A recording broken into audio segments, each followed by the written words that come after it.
Yo, Ollie, you are on top of it. You get that notification on the dot. Astrid, Beth, M, Juju, Hannah, Emmy, Tiffany, redheaded stepchild, Whitney, Zach Ball, Doggo Eats Cats, Jeff, Holly, Peyton, Carol, Tada, Shannon, Real Cobra, Astro, Bernard, Marie, Awesome Girl, Faceless, Real. What's up, guys? Hello, hello. How we doing? I rock your socks.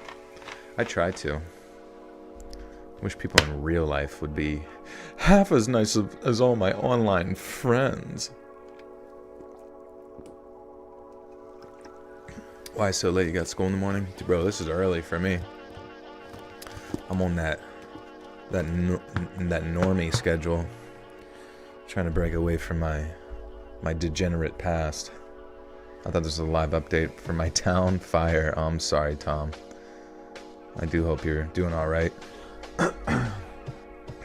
Have they figured out any like solutions? Hopefully this, I don't know. I don't know what to say. I got nothing good to say about that, honestly. Never thought I'd hear me say my tag.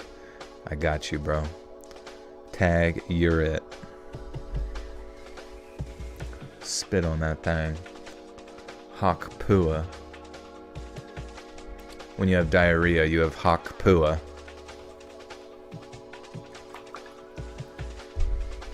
What caused the fire in LA? I don't know, dude. I don't think I've been following it close enough. Some people say space lasers, other people just say bad management. There was some I did see a video of someone like getting caught trying to start a fire locally there, and like the locals like tackled him and stopped him, but he was just, I don't know, in the midst of the chaos where people had already like evacuated, like, or something. Setting shit on fire. Arsonist style. Sexual style. David, thank you for the 2. Appreciate you, dude. Deliberate. Yeah, let's deliberate. We'll figure it out. If we, guys, if we think hard enough without doing any research, I think we can come to really solid conclusions. If we believe real hard, we can manifest any reality we want. More winds coming. The winds cause the fires primarily. Oh yeah, just sending it downstream. That is tough.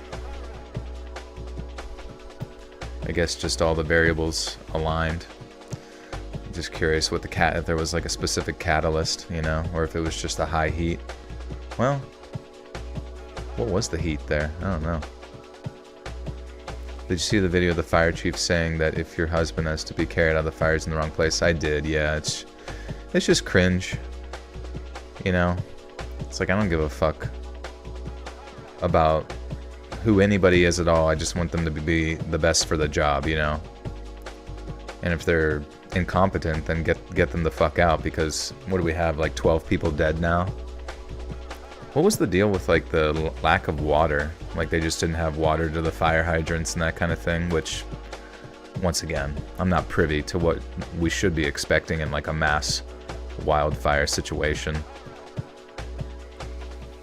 What's up, Jade? 16 dead. Holy fuck, dude. That's so terrifying, man. It's like there's a wildfire somewhere each year. Yeah, you think they'd get better at planning mitigation strategies in an area where it happens. Governor cut off water for fish. Interesting. Yeah, I don't know. I guess I'm just like sick of like deflection.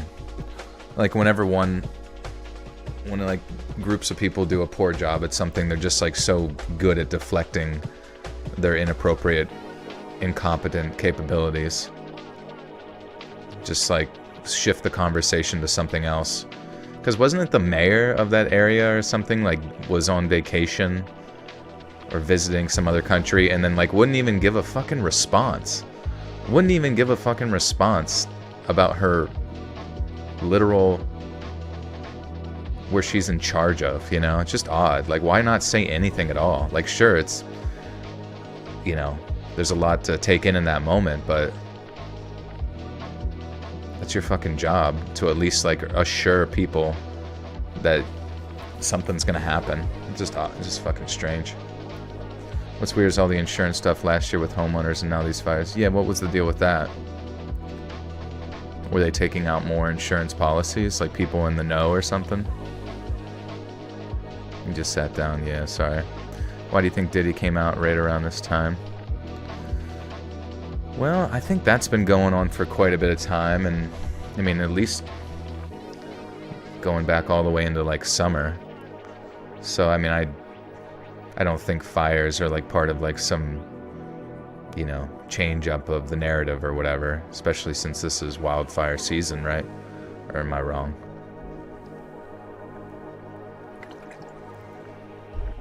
Oh, they started to decline people for random reasons. Interesting. I feel like I would need to know more specifics on that to kind of get a better picture.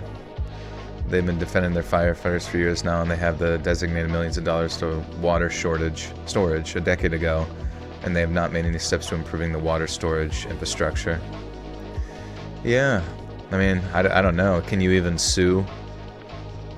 Can you even sue your local government?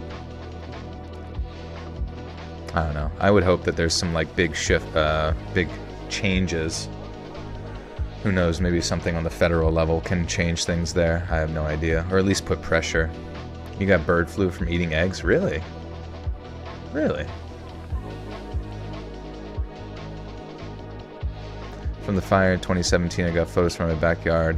When I lived there on the fire of the hill, there was walking distance to my house. I call them pretty dangerous photos, storage structure.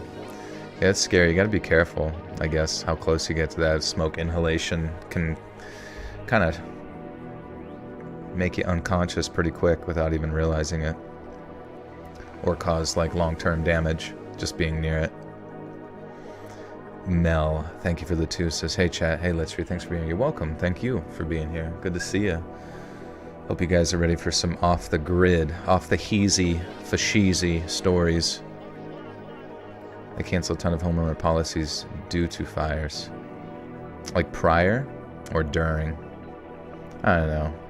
If anything, insurance just is continuing to show itself to be a bigger and bigger scam every time there's a natural disaster.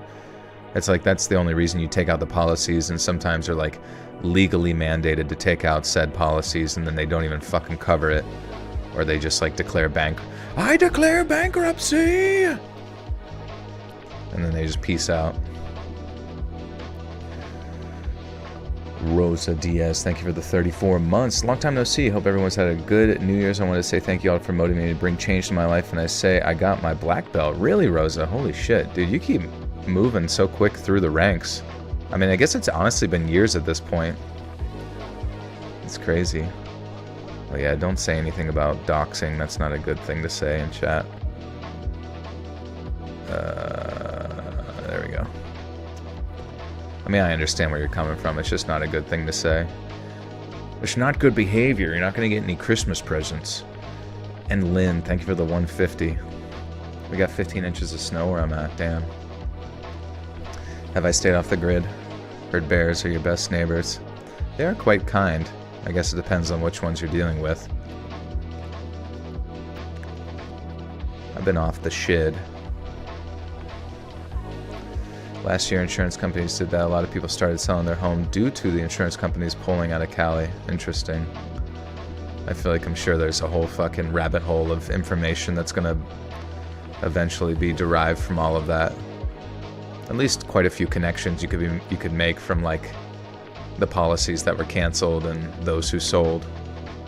I feel like a lot of people are gonna have some, hopefully provide some answers.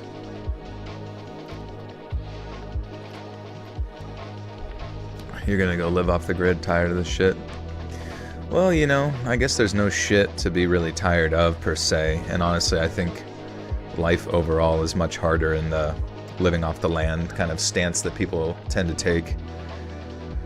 It's just, I think it's not natural for our minds to be overwhelmed with everybody else's issues, especially like catastrophic issues.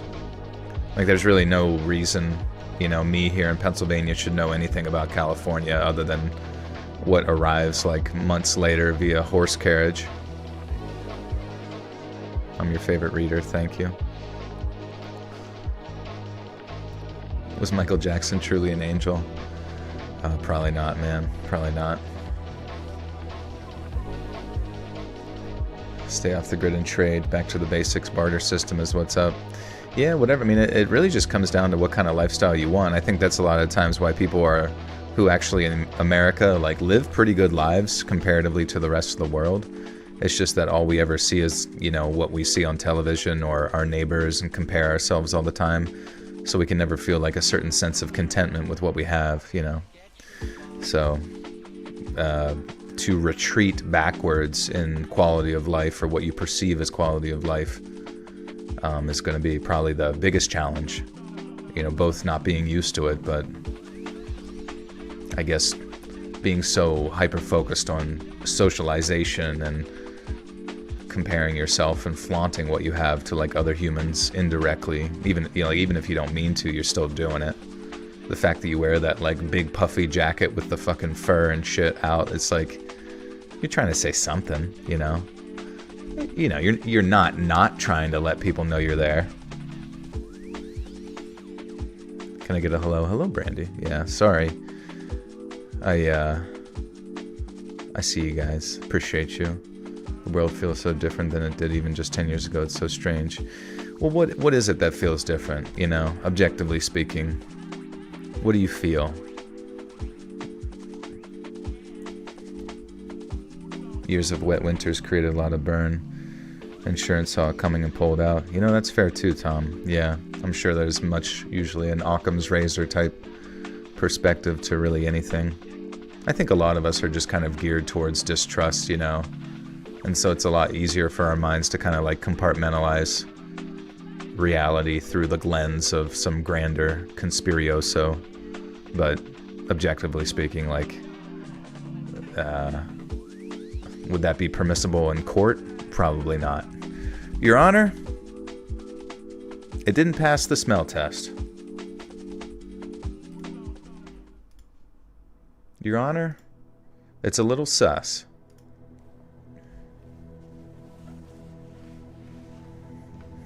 Your hair curler when you go off the grid. It's tough. It's a tough life. You can use acorns or whatever they're called. Or maybe you could have like a bunch of like little forest creatures follow you around and help you out. Kind of like the Flintstones or something.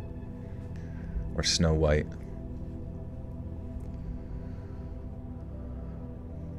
"10 years ago, you should feel different. It's called the arrow of time. Things go from order to disorder, and that's the only way it can be."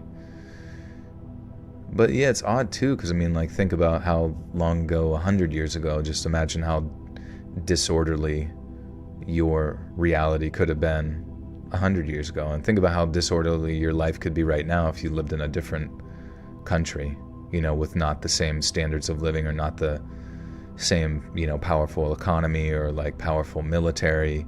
Imagine if your country didn't control every, you know, naval trade route in the world. Imagine how poor you might be. Imagine being born before World War II. That would suck, wouldn't it? Rosa, thank you for the 5. It's definitely a long journey, and I want to keep going until at 3rd black belt. I cried so much during my speech, so much support from your students. That's awesome, Rosa, yeah. Oh, so you're already teaching too. That's crazy. I was going to say, I guess that's like the next thing is like becoming sensei. I guess you should honestly create YouTube content with all that, with like the knowledge that you have and all that kind of stuff. Wart.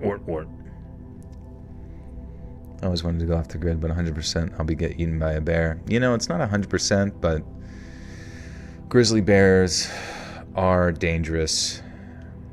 Not as dangerous, I guess, as a polar bear or whatever that like bear is. From fucking remember the one that was from Africa, the short nose bear, short-faced bear, sorry. Look up the short-faced bear. I'll tell you about it. Arctidus. That sounds like a fucking Dark Souls boss. Let me read you about this little thing. It's an extinct genus of shortfin. No. Yeah, no.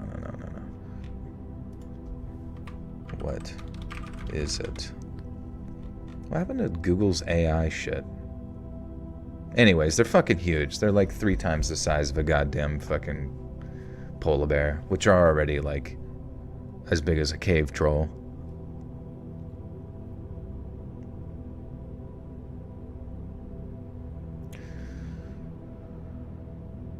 Yeah, I think they have pictures to show you like the comparison charts and stuff, but it's fascinating what creatures have existed not that long ago. You've always talked about being mauled by an animal as your way to go. I spoke it into the universe. You're gonna jump into a piranha tank. The woman lost her husband to the storm and the tree fell on his arm. Oh, I do remember that, actually. Yeah, that shit was fucked.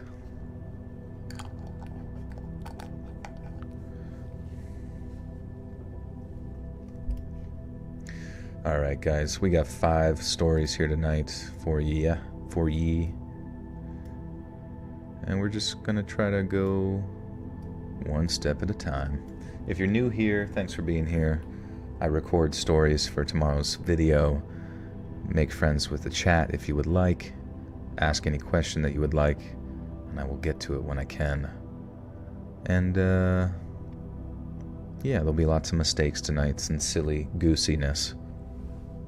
Hey, controversial, thank you. Good to see you.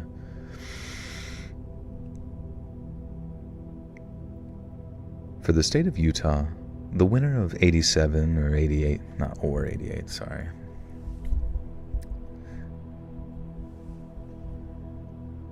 What is slash? Oh, like, wouldn't it make sense if it was the winner? Oh, this is my bad. All right. For the state of Utah, the winter of 87 or 88 was a relatively mild one. The Wasatch Mountains. I've already fucked it up. How do you say Wasatch? Poop on a stick. Wasatch. Wasatch, okay.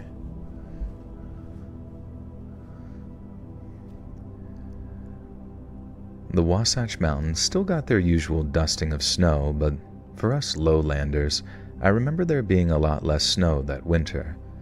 We got some snow here in Marion around the holidays, which was nice because it wouldn't have felt quite the same without it. But other than that, it was one of the mildest I can remember. I was a deputy in the sheriff's office at the time, so we all welcomed the less hazardous driving conditions, and I remember thinking that we might have just gotten off easy that winter. But boy, was I wrong about that. The first sign of trouble came in January when early on the morning of the 16th, a bomb ripped through Marion's LDS Mormon chapel and caused over $1 million in damages. Since the bomb was rigged to explode at 3 a.m., no one was around when it went off, but it shocked everyone in town. Only about 600 people lived there, by the way, because who the hell would want to blow up a church like that? Well, it wasn't long before detectives started to form a pretty solid picture of who was to blame, and strangely, it involved a man who had been dead for the last 9 years. And to tell the story of why the Mormon chapel got blown up, you gotta tell the story of a guy named John Singer. He was born in New York City, but since his parents were from Dresden, they returned to World War II Germany when he was still a baby so his dad could join the SS. Singer himself was said to have been in the Hitler Youth when he was a kid, and then after the war, his mom divorced his dad and she brought little Johnny back to the States to be raised as Mormon. They moved to Utah, he got married in his late 20s, then he and his wife ended up settling on a farm in Marion. He was an active member of the church until the early 70s, and when he was suddenly excommunicated... Squid Game Season 2, no. But I did watch Heretic. I think you guys told me to go watch Heretic, and I did. Camjar, welcome back for 37 months. Thank you, friend. And Rosa Diaz with another 5 says, I actually was the office manager, so I know all of the kids and parents on a closer level. My speech was my thank you and goodbye after I got my dream job. Oh, okay. Oh, so you went to a different position? Or the office manager was the dream position? Either way, that's awesome. Do you know how long I've been looking for this voice? Seriously, thank you, because I get to fall asleep every night. You're welcome. You are welcome. I'm glad you can get some sleepies. And Queef Sweat, thank you for the 150. I feel like I haven't seen you in a while, Queef. How you doing? Does narrating these stories ever get to you? You've narrated so many, and the subject matter can sometimes be deeper and scary and all the above. No, I don't think so. Just because I'm, sort of detached from it, I suppose. Because it's so funny, because even though I've read a million of these, if I were to have like an IRL experience where something is, scary or creepy, that's when it hits you, when you're like, oh fuck, a scary thing in real life? This is way scarier than all the shit that I've ever read. So maybe I'm not as seasoned in experiences as some of the writers that send stuff in. Oh, now you're a pharmacy technician. Oh, okay, that's good. I feel like I remember you saying that before too. Much love from Canada. Thank you, Kate. Hope you're doing all right in Canada.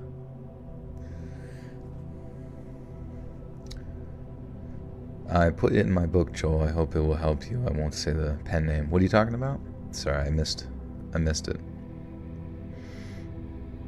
Oh, yeah. Can I spoil Heretic? Has anybody seen that movie yet? I don't want to spoil it per se, but I am curious how many here have seen it. Chrisella, welcome back for 3 years. Thank you for all the content you post. I hope you and all the fans have a great 2025. Thank you, Chrisella. Thank you so much for 3 years in the Buttersock cult. I appreciate you very, very much. Thank you so much. Have you ever accidentally tooted on stream? I hold it in pretty good, honestly. What's my thoughts on It? The clown movie? It's pretty creepy. Or just It in general. The Thing. The being. The current operation. Do I believe in the paranormal? I definitely lean that way for sure. Though I'm, I feel like I don't know, like when I hear, sometimes I kind of just feel like I believe in everything all at the same time. People tell me about like evolutionary biology, I'm like, hell yeah. People tell me about aliens, I'm like, hell yeah.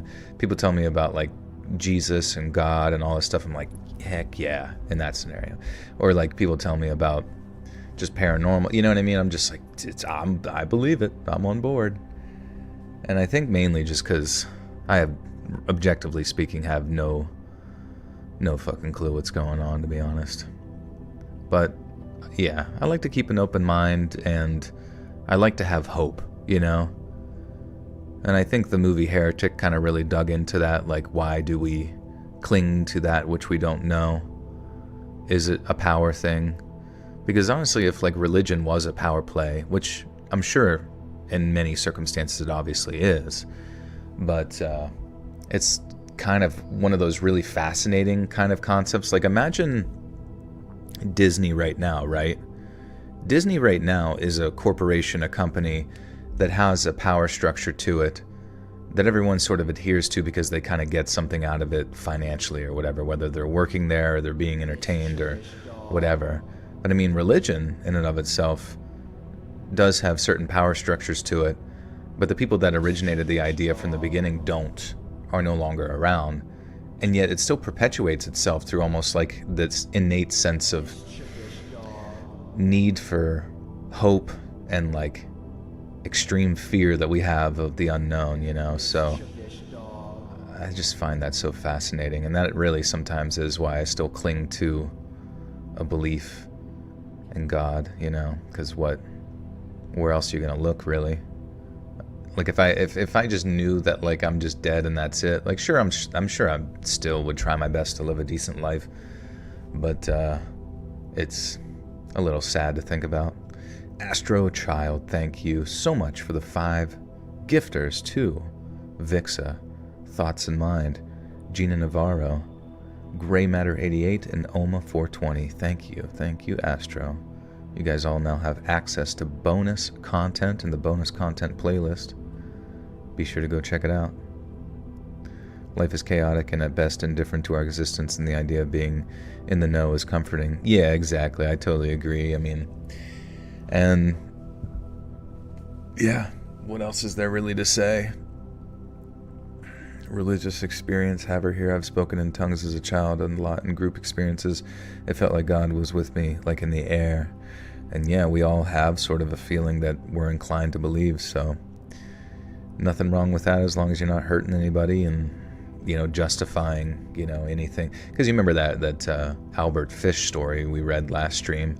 A lot of the psychotic shit he did that many would say was like demonic, he justified through hearing God's voice, right? So obviously that's probably not God's voice, you know. Maybe it was. Maybe that was exactly what he intended the whole time.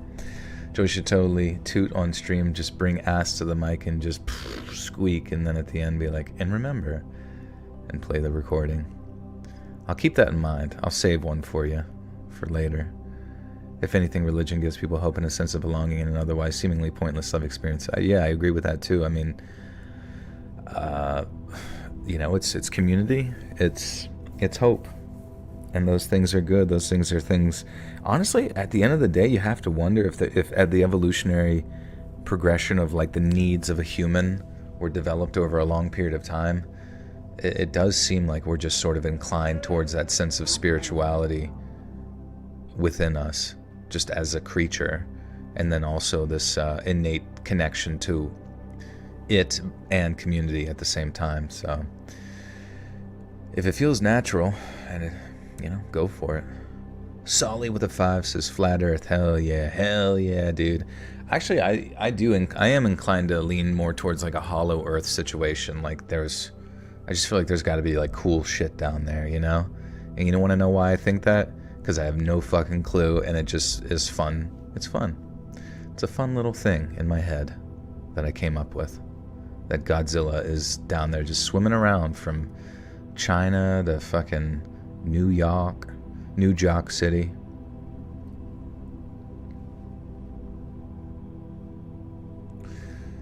NyQuil farts are a real thing. Yeah, NyQuil Hat Man hallucinations are definitely a real thing.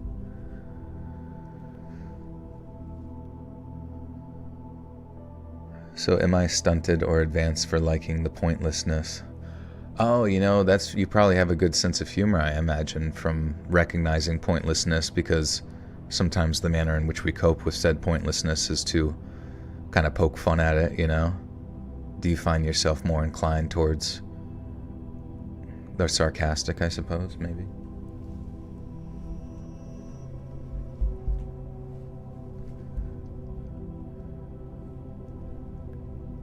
He was an active member of the church until the early 70s, when he was suddenly excommunicated, but the church never explained exactly why they'd had him removed, and neither did Singer. A few years later, he's openly practicing polygamy, removing his kids from the public school system, then saying a bunch of racist crap to reporters when they went to ask him why. And as you can imagine, this makes him a national hate figure, and when his wife decides that she wants to leave him, he decides he's going to hold his kids hostage. And the cops show up, a standoff begins, and then when Singer points a gun at one of them, a sniper watching from a nearby roof decided to compromise Singer to a more permanent degree, as they say. Singer was dead, but he wasn't some lone... Oops.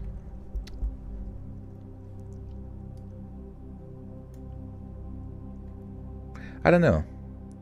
I guess the fear, maybe it's a certain sense of fear that I have towards finding meaning within life, because sometimes having meaning, what does it do? It creates order. It's order versus chaos, you know? It's not to say that meaninglessness would necessarily lead to chaos, because on the individualistic level, someone might be inclined towards meaninglessness, but then also say like, yes, but I participate in order, and I am very orderly, and I don't do bad stuff. But at the same time, you do wonder, is it just because they are already participating in a system that was previously created that enabled a certain sense of meaning to then therefore create that sort of infrastructure of order that we have. I don't know. And it does make you wonder, like, as we start to like perceive reality with less meaning, will we start to erode order from society in the same way that, you know, an ocean smacking into the side of a beach slowly erodes it away? I don't know.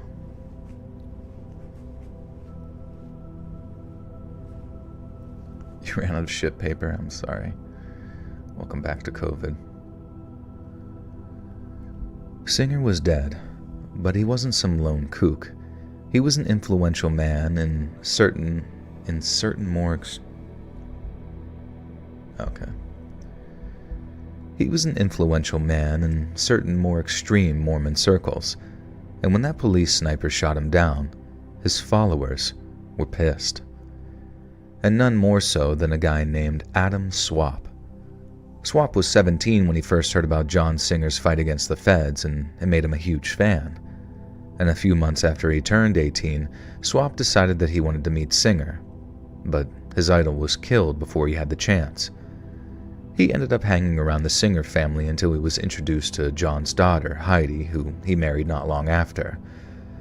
But only after gaining the approval of Heidi's mom, Vicky, who he got very close with over the years.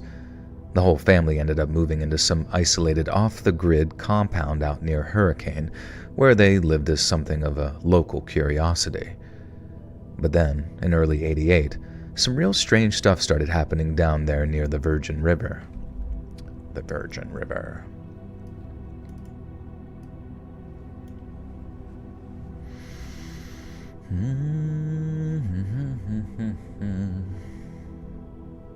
Jade's in the candy aisle. She's got to get a goobas. She loves goobas.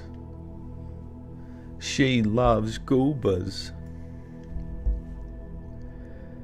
But then, in early '88, some real strange stuff started happening down there near... God damn it. But then, in early '88, some real strange stuff started happening down there near the Virgin River. The story goes that in early January, Adam Swap approached Vicky Singer, who was still very much the head of the family, and told her God had been talking to him. He said he'd been instructed to place a spear with 9 feathers tied to it, representing the 9 years since Singer's death, into the ground near the LDS church. Then, if he blew it up, the act would actually resurrect the late John Singer. Since the bomb went off on the 9th anniversary of John's shooting, and supposedly at a similar time too, law enforcement was quick to suspect that the occupants of the Singer Swap compound were to blame. Vicky Singer's son-in-law was then sent into the compound, basically to ask if they had any involvement, and when he returned, he had bad news.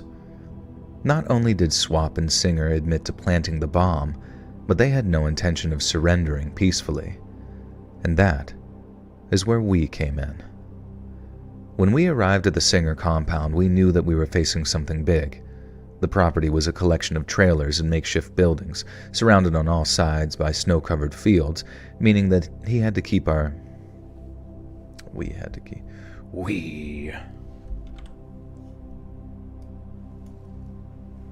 Joel, do you know the cursed Kleenex commercial? Does any of you guys know about it?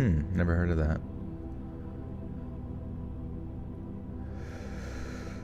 Just type in piss panners in Google. I'm sure you can find someone to coat you down with 9 layers of piss. It's like he woke up and said, "Woo, bring on the piss," and someone brought on the piss. Hell yeah, dude. What's up, Big Mac? How you doing, dude? Oh man. Are we all invited to have some banana pudding? I don't know why. I don't really like banana flavored stuff. I'm sure it would taste good and I wouldn't mind trying it, but just anything banana, both from like the little like hard candies that are like fruit shaped to pudding to various other stuff, there's something about it compared to just like bananas themselves that it just doesn't taste right. Like if I make a smoothie and throw a banana in there, that tastes fine, but like banana flavored shit just feels weird. Yeah, runts. Man, yeah, the banana runts, I feel like yucky when I eat them. I pick them out and I give them to the local zoo to give to the monkeys. That's how you feel about strawberries? Oh, like for strawberry flavored stuff. That's true. That's a good point. And when I think about strawberry flavored stuff, all it is just like hyper sweet, you know? It's nothing like the actual strawberry itself. Which kind of makes you wonder if our minds have just become conditioned to like associating what it is we want with the flavor of strawberry. And somehow we just kind of like linguistically disconnect flavor artificially versus the fruit itself. Try some of your banana pudding. That would be nice. Fucking 3D. Dude, I can't wait till the future when you can just like 3D print food. Hopefully it's not made of like insects or some shit, but hopefully in the future we just discover magic. And we don't even have to worry about like technological advancement. We can just dig into the magical realm and make things happen. Like Warhammer 40K.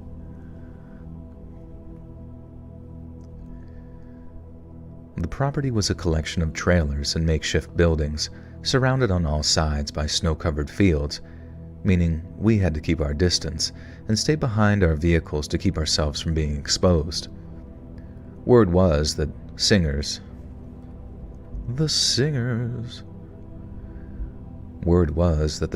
were heavily armed and that they hated anyone with a badge and a gun. So we were carefully... Man, dude, I cannot make it through this. Word was that the singers were heavily armed and that they hated anyone with a badge and a gun. So we were very careful not to put ourselves in the firing line. We weren't deputies to them. We were the hand of the oppressor, and they called us modern-day Pharisees, pretenders and tyrants, agents of a corrupt system they'd long since rejected.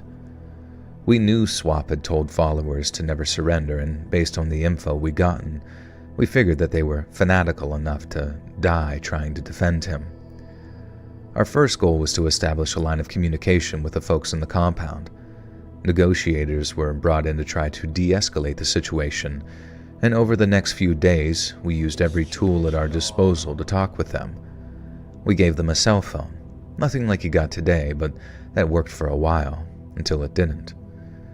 We don't know if it ran out of battery or someone got mad, broke it, and then lied about breaking it, but we were forced to use bullhorns and even handwritten, hand-delivered messages at one point.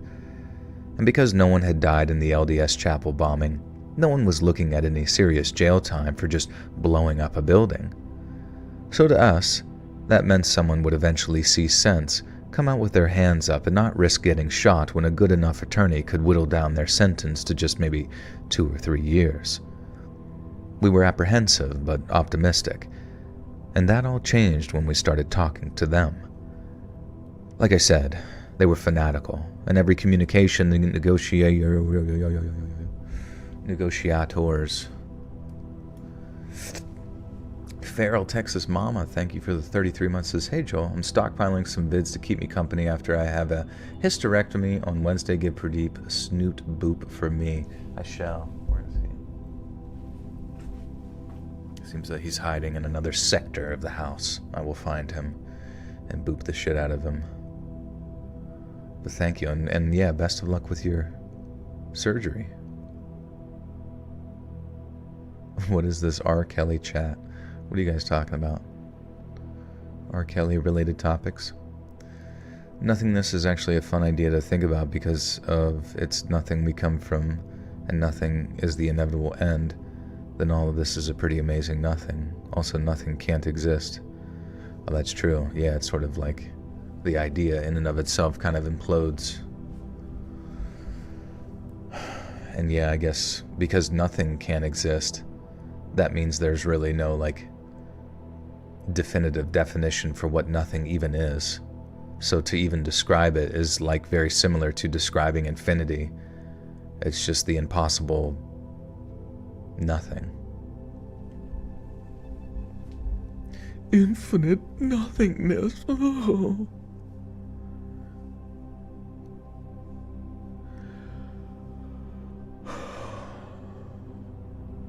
Yeah. I guess if anybody ever uses the word to you, nothing, it just means everything. If they ever say that you're an absolute nothing, what they're actually saying is that you've accomplished so much that you actually loop back around and you're just on another lap. Like I said, they were fanatical, and every communication the negotiators got was filled with all this grand religious talk. They said that they were carrying out God's will, that the U.S. government was on its knees, and that when John Singer rose from his grave, it would signal the coming rapture. In reply, Damn it to hell. Sarah, welcome back for 10 months. Says, best of luck with that surgery to the last person. Hope everything goes well. Thank you, Joel, for amazing videos. You're welcome, Sarah. Thank you for 10 months to you. Thank you. If indeed life does lead to nothing in the end, I think it's peaceful but scary at the same time, because it's the lack of consciousness at the end of life that you won't be aware of. Yeah, which in many ways means it's like, would you rather have no consciousness at all, or like, I don't know, in some religions it's infinite pain and suffering, which is kind of lame.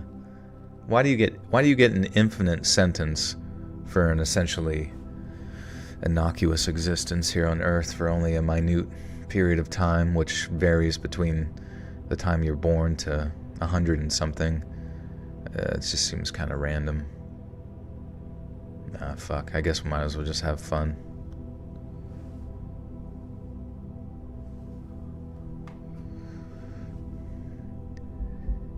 In reply, the negotiators asked them to consider the safety of their children, but that only prompted more of that crazy tinfoil hat talk about the end of days, and that was truly scary. Because if they were willing to use their own kids as human shields, what else were they prepared to do?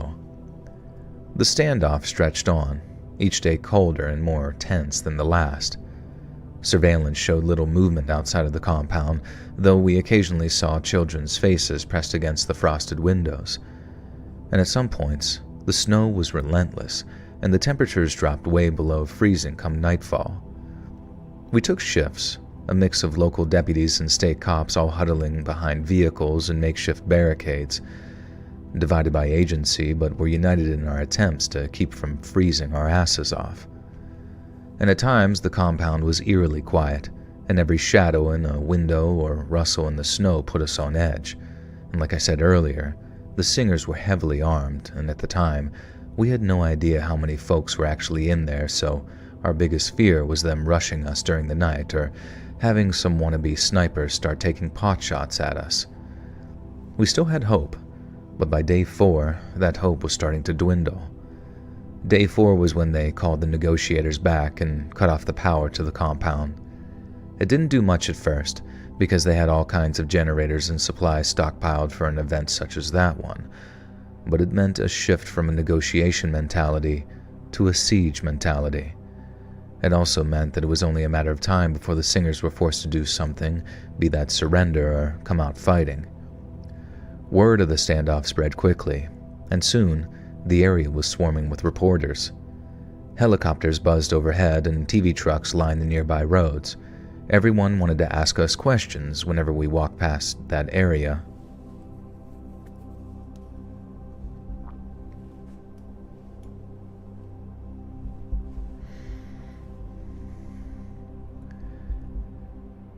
Everyone wanted to ask us questions whenever we walked past the tape, and we'd been instructed not to say anything to anybody.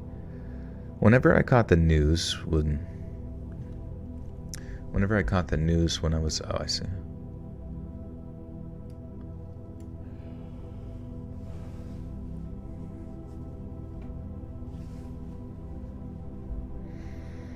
You think the pink poo emoji, but wow, would that be alarming to look into the toilet and see that?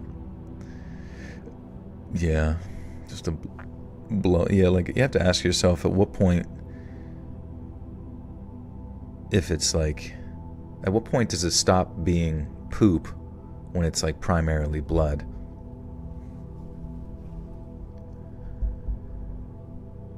Whenever I caught the news when I was off duty, it was crazy to see how divided the public was over the issue. Some saw the Singers as extremists and criminals, while others saw them as victims of government overreach. It added another layer of pressure to an already volatile situation. The eyes of the nation were on us, and any misstep could turn the standoff into a goddamn bloodbath, which, as you can imagine, was hell on our nerves. Negotiations continued on and off for more than a week, and by the 10th day, we were exhausted. Nights were sleepless, and the tension weighed heavy on all of us. Then, on January 28th, after nearly 2 weeks of watching and waiting, the situation came to a head. Adam Swap finally agreed to a surrender, but apparently, his fanatical followers didn't get the message. Then, as officers moved in to take him into custody, some of them opened fire. Shots were fired from inside the compound, and in the gunfight that followed, Lieutenant House, a veteran officer and close personal friend to many of us, was wounded and killed. The loss hit us like a punch to the gut. Swap was eventually subdued and arrested along with Vicky Singer and others. The children were removed from the compound. They were terrified but thankfully unharmed. The standoff was over, but it cost us dearly. And looking back, it felt more like a clash between law enforcement and a group of rogues.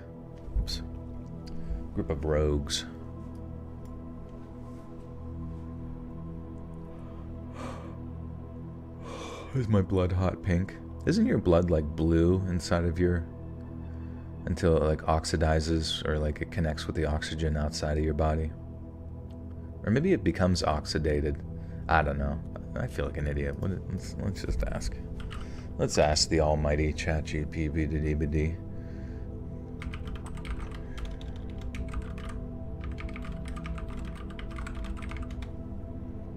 Actually, my blood is awesome.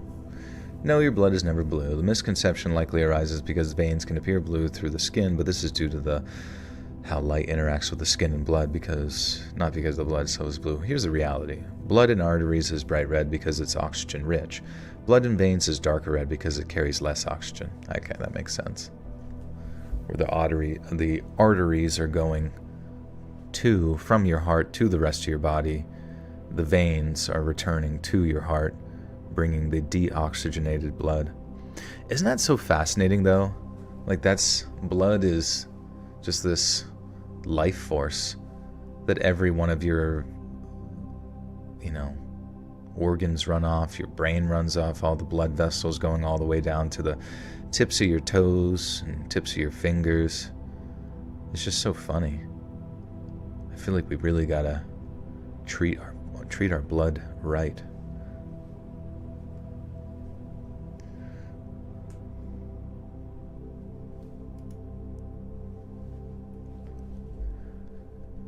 Looking back, it felt more like a clash between law enforcement and a rogue group of survivalists. The Singers wanted to live off the grid, free from what they saw as government interference, but their actions, bombing a church and killing an officer, brought them squarely into the spotlight. They could have lived the life they wanted, but they chose not to. And when they kicked out at the world kicked back. And for me, that's what it's all about. Bad choices leading to bad outcomes. Not just for the person making them, but for the people around them, the ones who'd never have been dragged.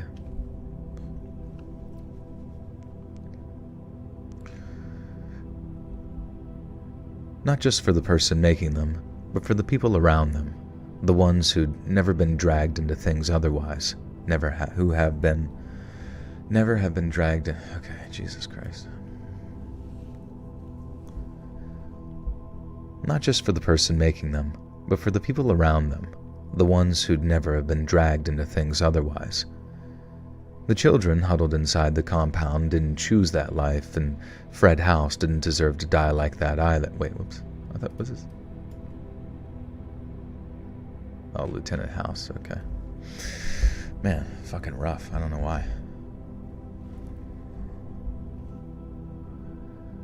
The children huddled inside that compound didn't choose that life, and Fred House didn't deserve to die like that neither.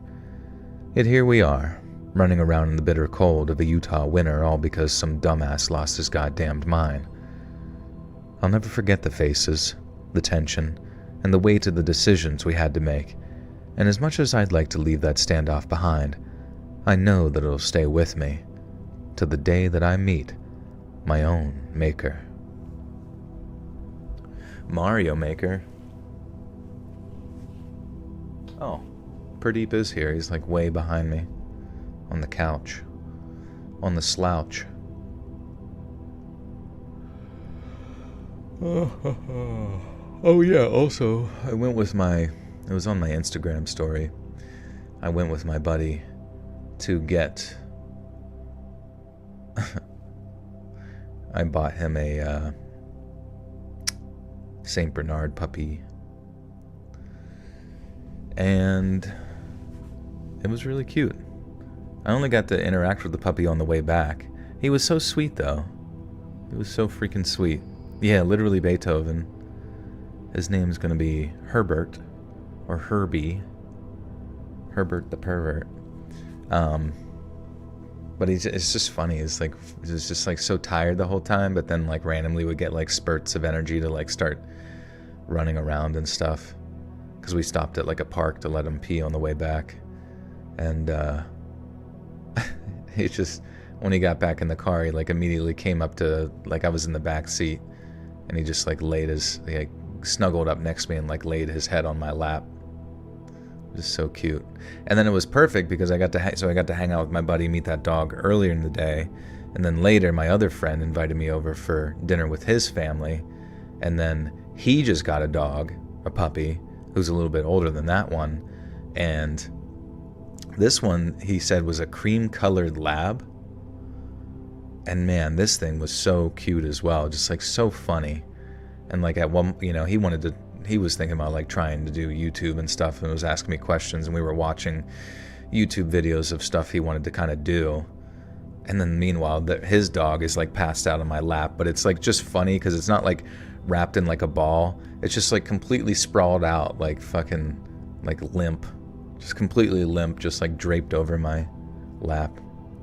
What sort of dog would you get if you could get a dog? I mean, I definitely want a big one. I mean, I love all dogs, big or small, but I don't know. The big dogs are just so cool, dude. Yeah. Swamp gets real limp on me. When he loses interest, the post-nut clarity comes in. He's like, what am I doing here? What's up, Swampy? What are you doing, dog? Swamp, are you still lifting the weights? Cream color lab does explain the color of the Karis, color of the Karis, the stain that grandma left. What are you talking about? You want to get a wolfhound? Yeah, dude, I don't think I've ever seen, no, I may have seen a wolfhound in person years ago, but they seem very rare. Drinking White Claws and editing, hell yeah, dude. Are you still doing, yeah, I guess you are. You would be doing the drama channel, right? Is it still specific to that one guy, or have you deviated out to like other dramas as well? What's that guy's name? Swamp Dweller drama. Swamp Dweller live videos. Cyrax, that'd be funny. You should do like a crossover with the Mortal Kombat character. Unveils his new manager, a lolcow documentary. Wow, part 33. Well, just think about how sick once that guy's like finally dead. I'm just kidding. But like once you're finally done with the documentary, you can make a fucking 10-hour compilation video. It's gonna be sick. Me and Raxy be dancing. Hell yeah, dude. That's fine. I need to watch. I need to like watch one for 3. Oh wow. Oh jeez. Okay, maybe I won't watch that. He scared me a little bit there with the jump scares.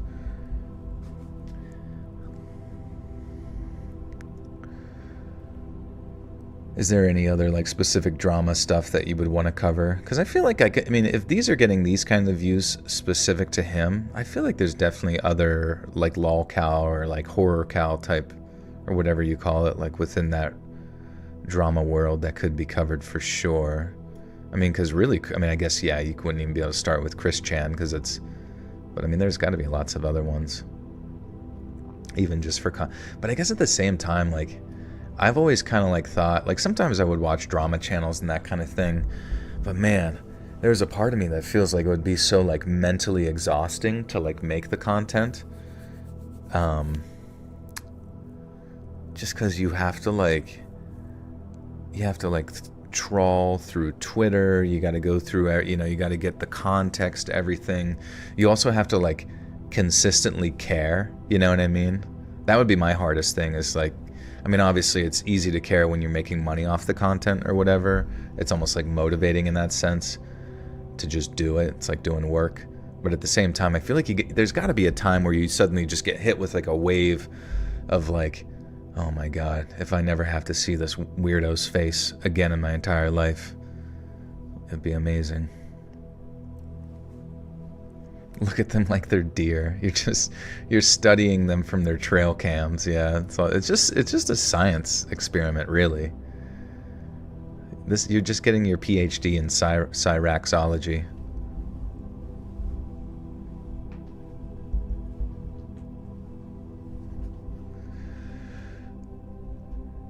Oh wait. Okay, we finished that story. Sorry. Story numero 20. Just here for the ride. That's totally a fair point. So are you doing the Cyrax content and doing narrations on top of that? Because I feel like that would be pretty grueling to kind of keep up with both. Yeah, you are, dude. 2 days ago, Appalachian. I say Appalachian. Scary in the Woods. And these are long videos too. These aren't short videos. I never stop. I just add more BS. My plate is full. That's totally fair too. I mean, if you like it, you know what I mean? If you like the consistent kind of like full-time job aspect of it, then yeah, keep grinding. Because you never know when one might pop off more than the other.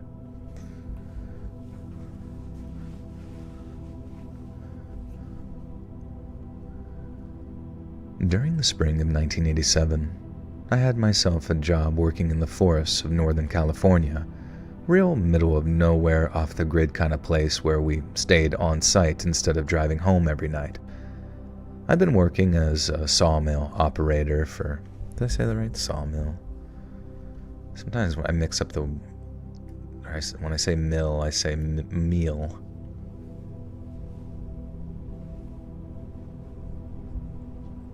Oh, Swamp, did you see the movie Heretic? And if so, what was your thoughts and prayers? I've been working as a sawmill operator for a few years by then, proud to be providing for my family and proud to be doing my part in an industry that kept the local economy alive. The days were long, the air smelled of fresh pine and sawdust, then when we were done, we'd sink some cold ones and then hit the hay, and then do it all again the next day. But then came one morning when everything changed. Not just for me, but for everyone who worked in those woods. I showed up at the mill at dawn, just as the morning sun was beginning to peek over the hills. The air was cool, the mill was quiet, and I drank a cup of coffee with my coworkers before heading out to my head rig. My machine, a head rig, was a massive saw designed to... fuck that up, goddamn. To my head rig, okay. My Hagrid.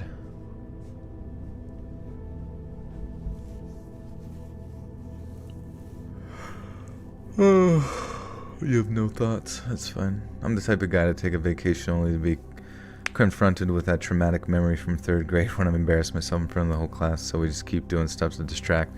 That's totally fair too. I mean, I do find that most in my zone and most like content with my life when doing these sort of creative projects that I would consider work, you know what I mean, to make money and stuff.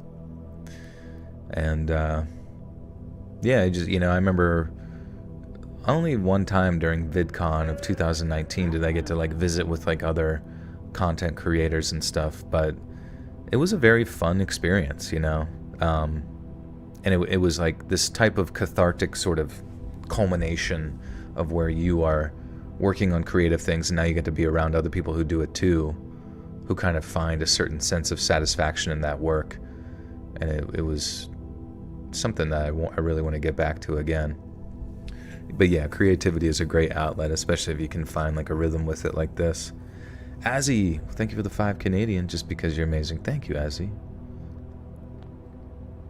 If you ever meet up with other YouTubers, you're gonna fight everybody.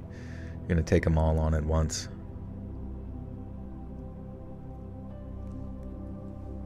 You need to know who has hands and not hooves. You need to make sure that nobody has 6 fingers. Because if they have 6 fingers, you know what that means. It's Sasquatch, pretty much. The air was cool, the mill was quiet, and I drank a cup of coffee with my coworkers before heading out to my head rig. My machine, a head rig, was a massive saw designed to cut through logs like butter, and I knew that thing inside and out. I checked everything over, as I always did, making sure the blades were sharp and the mechanisms were running smoothly, and then when the first log started to roll in, it was business as usual. My job required a lot of focus, a heavy amount of precision, and a healthy respect for the power of the large machinery. It wasn't uncommon for a piece of wood to jump or splinter if something was off, but generally speaking, we knew the risks and trusted our equipment. The log looked ordinary, a straight Douglas fir, no different from the hundreds of others I'd cut that month.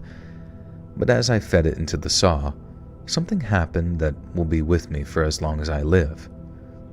There was a deafening sound, a metallic screech that set my teeth on edge, and before I knew what was happening, the saw blade exploded. Shards of metal went flying, and the force of the impact knocked me off my feet. It felt like an earthquake had hit the mill. I didn't realize that I was injured at first, and adrenaline has a way of masking the pain, but I looked down and I saw the blood. My face, arms, and chest were covered in it. The jagged pieces of the saw blade had torn into me like shrapnel. My right hand, the hand I'd used to guide those logs every day, was mangled beyond recognition. I felt a sharp burning pain in my eye and then realized that I couldn't see out of it. And after the bang, the mill erupted into shouts and yells, and my coworkers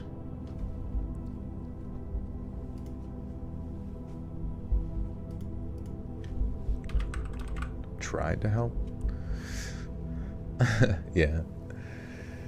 Oh, shit. I feel the horses may have made the situation worse. In reality, also, someone put metal spikes in the trees. What are you talking about? Yeah. Yeah, Rosa, what, so black belt, what was it again? It was Taekwondo, right? Your voice is fucking amazing. Go to sleep with your voice. Your voice is mesmerizing. Thank you, Tina. Good to see you. Who the hell just said? Sorry. If 23 is old, I'm a prehistoric hag. Yeah, I'm 34. I feel pretty good though. Feel pretty solid. But I definitely I am feeling the limitations of the body upon aging. Mainly just with the fact that if you're not doing like exercise or cardio, I don't know, eating anything out of typical wheelhouse or whatever just grabs hold of you very quickly. You're turning 30 this year. Well, figure out your routine, your workout routine now, and just stick with it for the rest of your life, because I don't know what it was, dude. I'm not even joking when I say this. Well, you know what? I know exactly what it was. I mean, for all of my 20s, I had done CrossFit, which is like, lifting, but it's primarily cardio, I guess, because it's just like circuit training bullshit. But when I hit 30, it was whenever COVID happened. And, it was just like just got away from cardio and just did primarily strength. But it was just amazing to me, like, because cardio is not like heavily involved, you just realized how susceptible your body is to like gaining weight when you're not like staying on top of that cardio. You're about to turn 26. Birthday's freaking me out now. Yeah, it is what it is, I guess. And at this point, you just got to think about how can I make my life better every year, rather than like being afraid of it. Just think like how can my 20s and the 30s and beyond feel like, how can I just make myself better? Like, what are goals that I can aim towards that I can look back on 5 years ago and be like, oh, okay, I'm way better than that person before. I've made progress.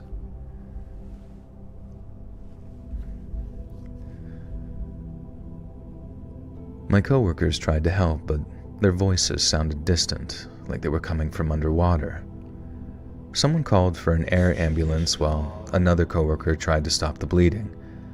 I remember staring at the log, now split open to reveal a gleaming metal spike embedded deep within the wood. And that's when it hit me. This wasn't an accident. Someone had deliberately put that spike there to try and kill me. The hospital stay was a blur of surgeries and bandages, and I'd later learned that my right hand couldn't be saved and the damage to my eye was permanent. But the physical injuries were only part of the story. The mental scars were just as bad. I trusted that my Jensen, welcome back for 55 months. Joel, can I get a shout out to my boy Harry Butthole? Hey Harry, what's up?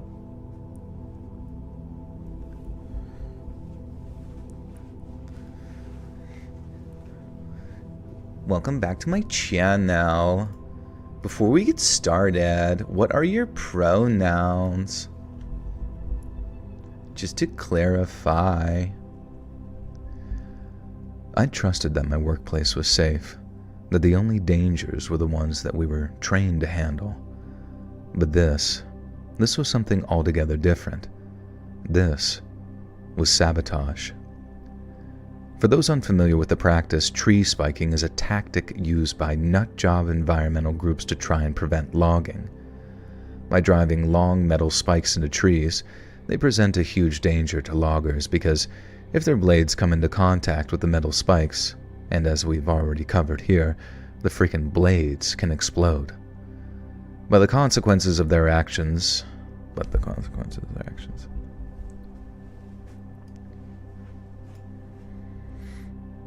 My shading Chills. I'm shading his upper lip. No, I love Chills. He's a good boy. I just love his voice. It's like, I don't know, sometimes you hear a voice and it's just impossible not to, like, emulate it, you know?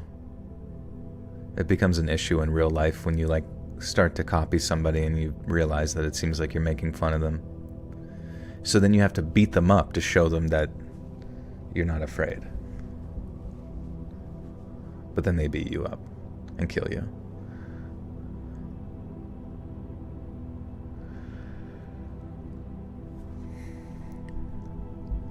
But the consequences of their actions aren't just mechanical, they're very human.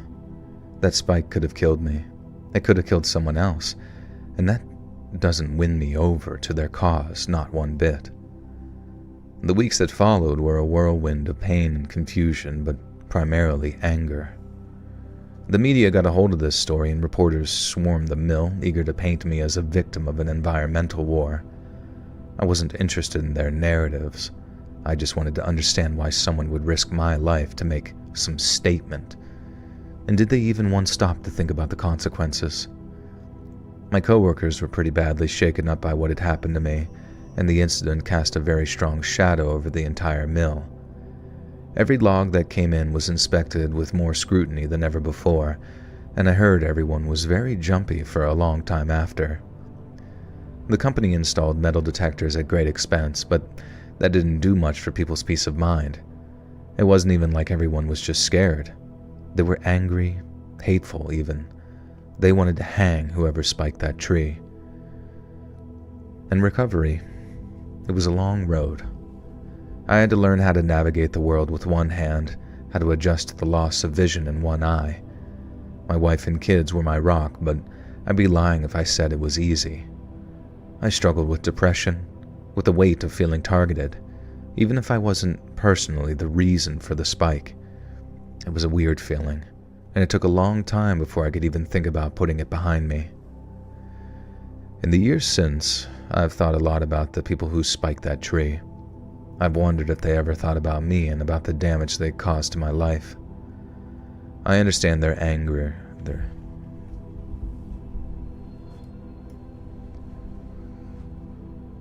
bird, the bird, the bird, the word, the bird, bird, bird, bird, the word, the. Had someone somehow headbutt my knee and tear my MCL in a match. Oh my god, that sucks. Do do do do do do do do do do do do do. That'd be so sick if you were good at surfing and you could just like had one of those like huge surfboards that like Hawaiians surf on, and you could throw like your massive speaker behind you, and then you got like, I don't know, like a little dog in the front, and you're just like doing the Egyptian point while you're fucking surfing. Maybe a dive or two many. Well, if you're young and you're going to college hospital, they might hook you up with some cadaver ligaments and tendons. I hope we can like grow them inside of ourselves soon. That would be sick.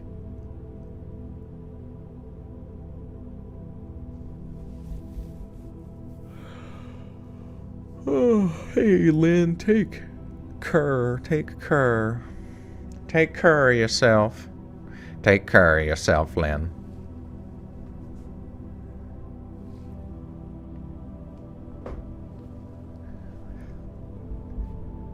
I understand their anger at the logging industry. I've seen firsthand the impact of clear cutting on the environment, but there has to be a better way to make a point than putting lives at risk. Protests should bring about actual change, not cause harm to innocent people and turn them off.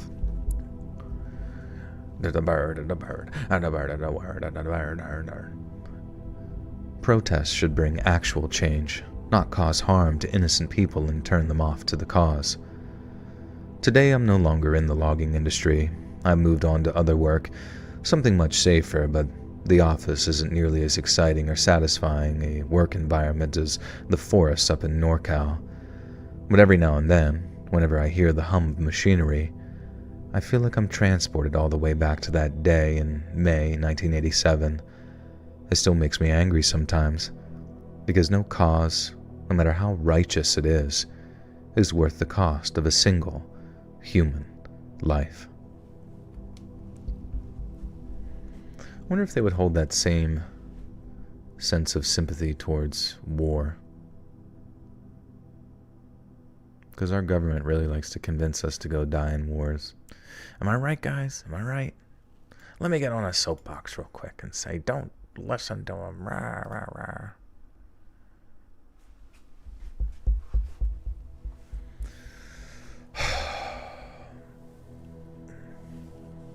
What if we can get out into space? Is there anything to take over in space? Because we as humans, well, I won't even say humans, but people with lots of money and influence, they really like to, take things. But is there anything in space that we can take? The sun. We will take the sun. Good point. We will land on it. We will lay claim.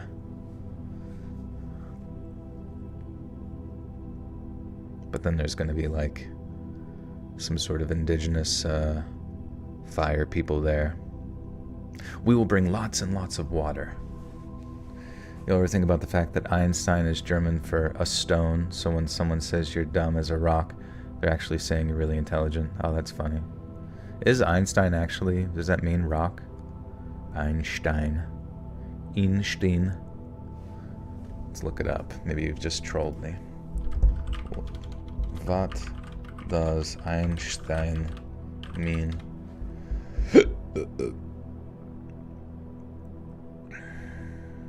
Einstein is German origin, translates to one stone. One stone. Nice. You ever that one friend that's too woke? I'm the master of de-wokifying my friends. I decondition. It's like when someone leaves the Mormon church or someone leaves ISIS. You just ease them back into it. You ease them back into reality. My girl and I enjoy your videos. Much support, by the way. Thank you, B. Good to see you.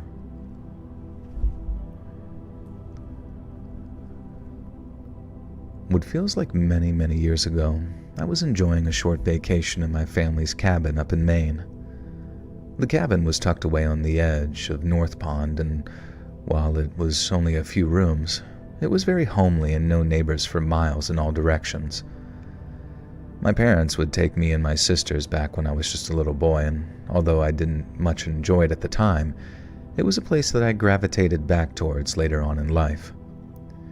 At first, I'd drive up there just to clear my head, but after a while, I started heading out on solo hikes and reliving some of those childhood vacations. So, I was up at the cabin. I'd been hiking all day, and after dinner, I was just about ready to sleep. It had been a quiet night, save for the occasional creak of the wooden beams as they settled into the cool Maine air, and I'd fallen asleep early. But then at around midnight, I woke up with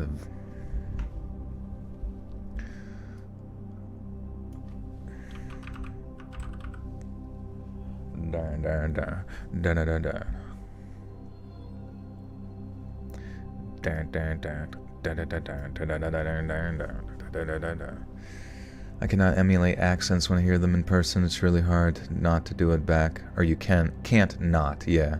It's really hard not to do it back when I'm talking to someone with an accent. It's not because I'm making fun, I just love it. Yeah, you know. And I'm sure if they're not stupid, they'd understand that it's all in good fun, mate. It's all in good fun. We're all friends here.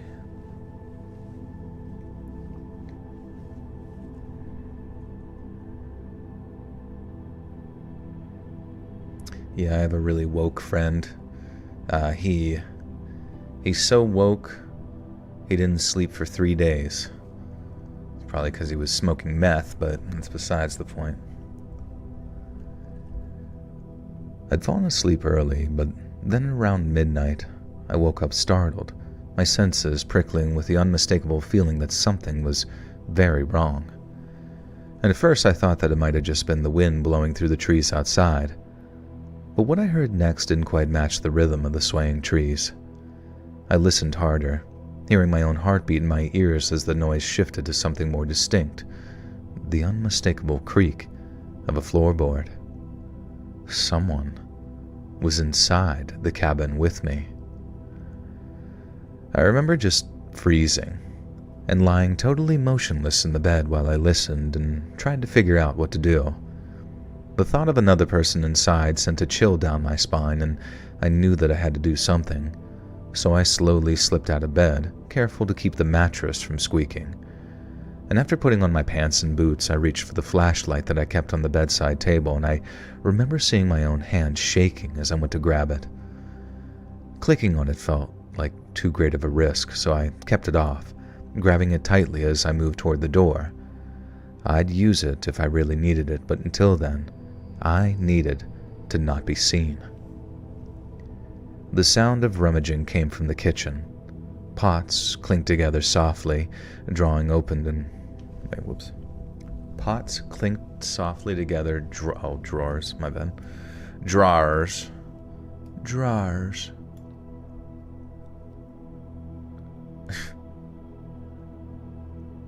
A lot of meth heads definitely think they're woke when in reality they're just in psychosis. Relatable. Now give me more fucking Adderall. Let's go, baby, yeah!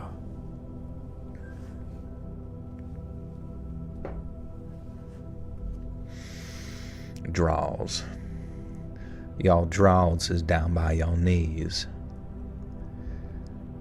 Pots clinked together softly, drawers opened and closed, and whoever it was, they weren't in a hurry, but they also didn't sound like they were afraid of being caught either. My car was outside, so it's not like they could have made a mistake and assumed the place was empty, in which case, were they crazy? Was I safe? Or what were they looking for? My pulse pounded in my ears as I crept down that hall, each step louder in my head than the last as it seemed to go on and on forever. When I reached the corner where the hall opened into the kitchen, I paused and took a deep breath. I then leaned forward just enough to peek around the edge of the wall, and then I saw him. A man stood in the dark kitchen, and his back was to me. He moved quickly but carefully inspected the contents of my cabinets and setting aside items he seemed. Oh, also me and my friend.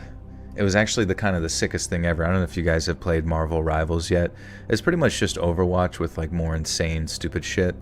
But okay, so he's Doctor Strange, right? And we're about to lose the match. Like we have 99% ish or something like that, and then they have like 90. Literally, like it was as he was creating the portal right outside the point.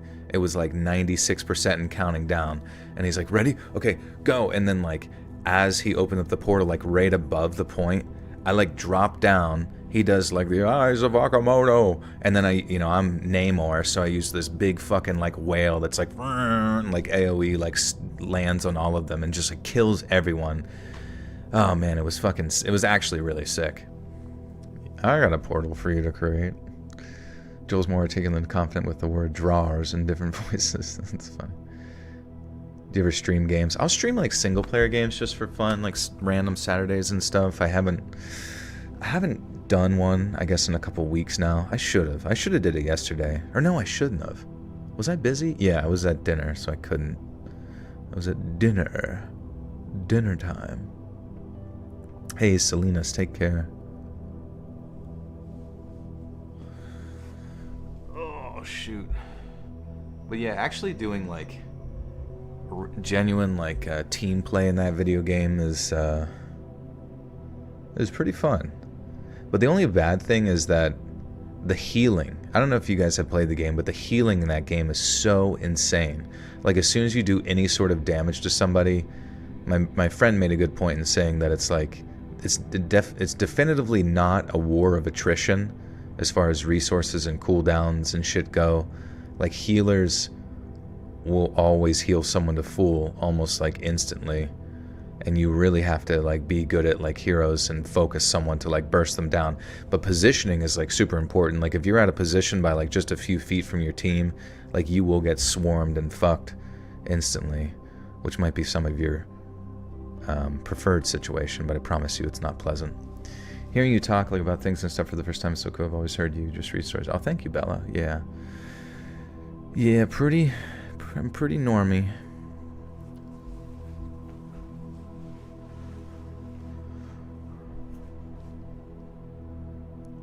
Swarm fucked was your nickname. Hey, over there, it's Swarm fucked.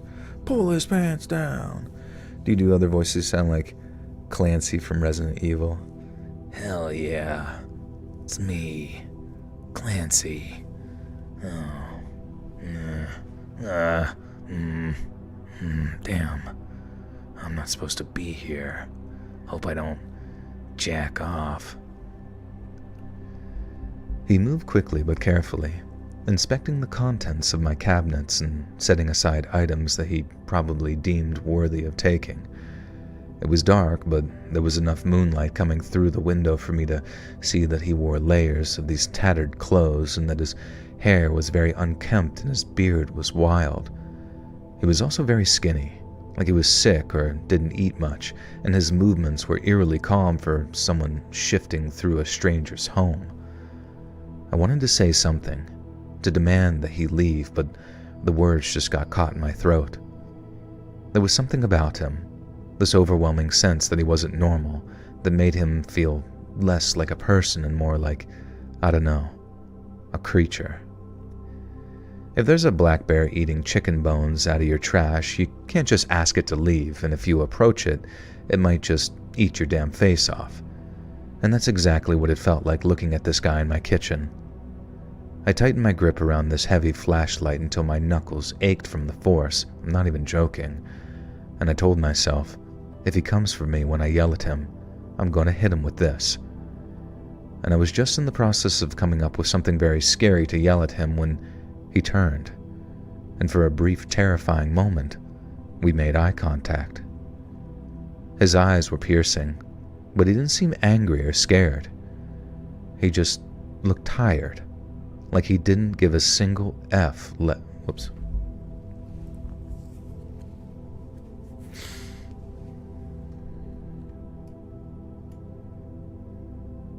You miss your dad? What happened?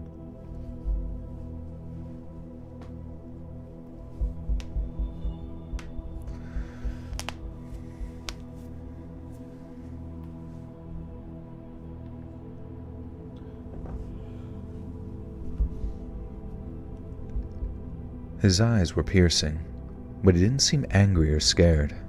He looked tired, like he didn't give a single... Wait, like he didn't... Oh, didn't have. Sorry.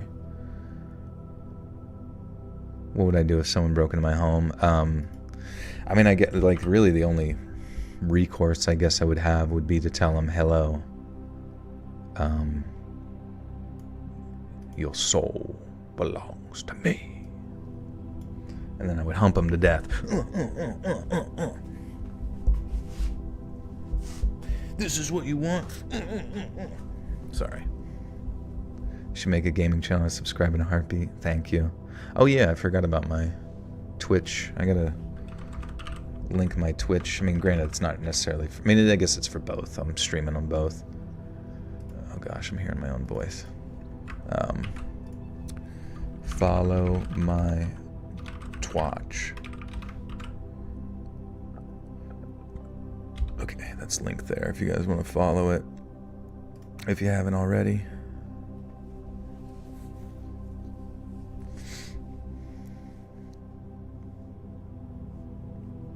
How long do you think it'll be until YouTubers start adding mandatory ad breaks to live streams? Oh, YouTube themselves. You know, that's honestly a good question because, like, Twitch does that. And yeah, I might not even have a choice whenever you guys come to YouTube, because every time I, like, log into my live stream, it always says, like, something like, you know, if streamers who do ads or ad intervals make X more whatever the fuck, you know, and I just don't. Like, I mean, I do want to make money, and I do want to make money for YouTube to, they, you know, feel like my channel is worth their time or whatever, but, oh wait, YouTube already does that? I guess I'm not surprised. Do I check my Twitch? As far as, I checked, like, the followers sometimes recently, but I opened it up now just to, like, link it to you guys, but other than that, I haven't really looked at the chat, even though I guess I should. But since it's so dead, you know, it kind of feels like this is where most people will be talking. Oh, you're over there talking away. Oh, I'm sorry. What story number we're on? This is story number 3, I do believe.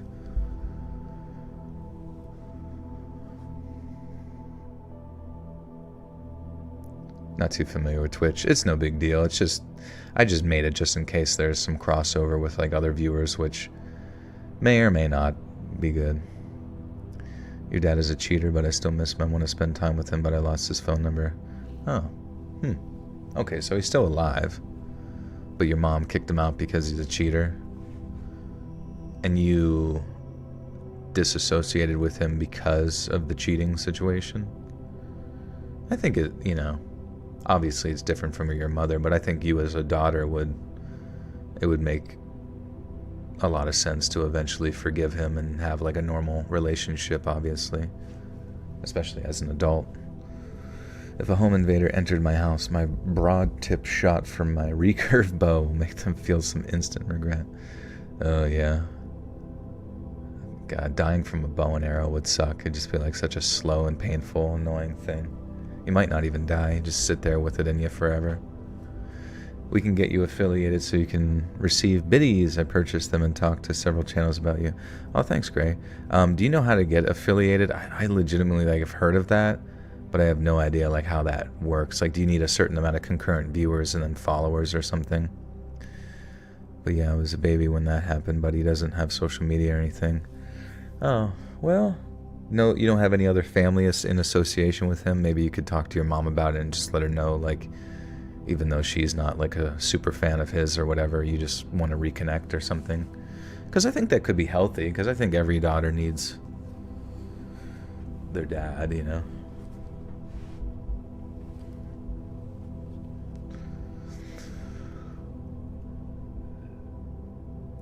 His eyes were piercing, but he didn't seem angry or scared. He just looked tired, like he didn't have a single F left to give. He didn't speak. He didn't try and attack me. He didn't even seem startled to see me standing there. Instead, he just looked at me in a way that I found completely unreadable, and I froze again. My heart was absolutely hammering against my ribs by then, and I braced myself for him to do something. Anything aggressive or threatening, but he didn't. He just turned back to his task and selected a few more items, stuff like a jar of peanut butter, a loaf of bread, and a half-eaten pack of crackers.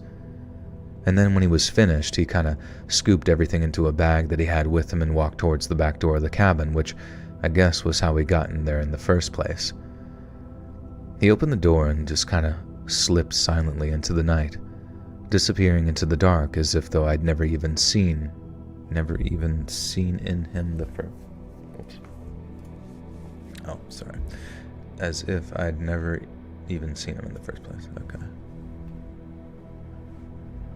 Used to game stream, and yes, I was mainly blooper game streamer, shenanigans. Okay, yeah. Oh, wait. What we need to get... Oh, yeah, you said that. Sorry. Yeah, what specifically do you need again? I say get affiliated. People can support you there. Biddies equal money, etc. Yeah, that'd be dope. And I assume, like, once you get affiliate... Because also, none of my...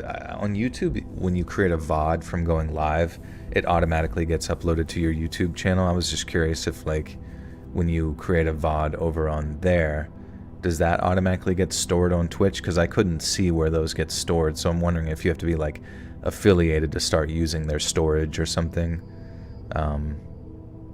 Yeah, and also, like, what do I just basically connect it through my account settings, or, you know?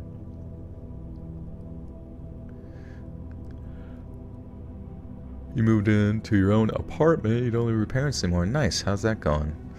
Do you feel free?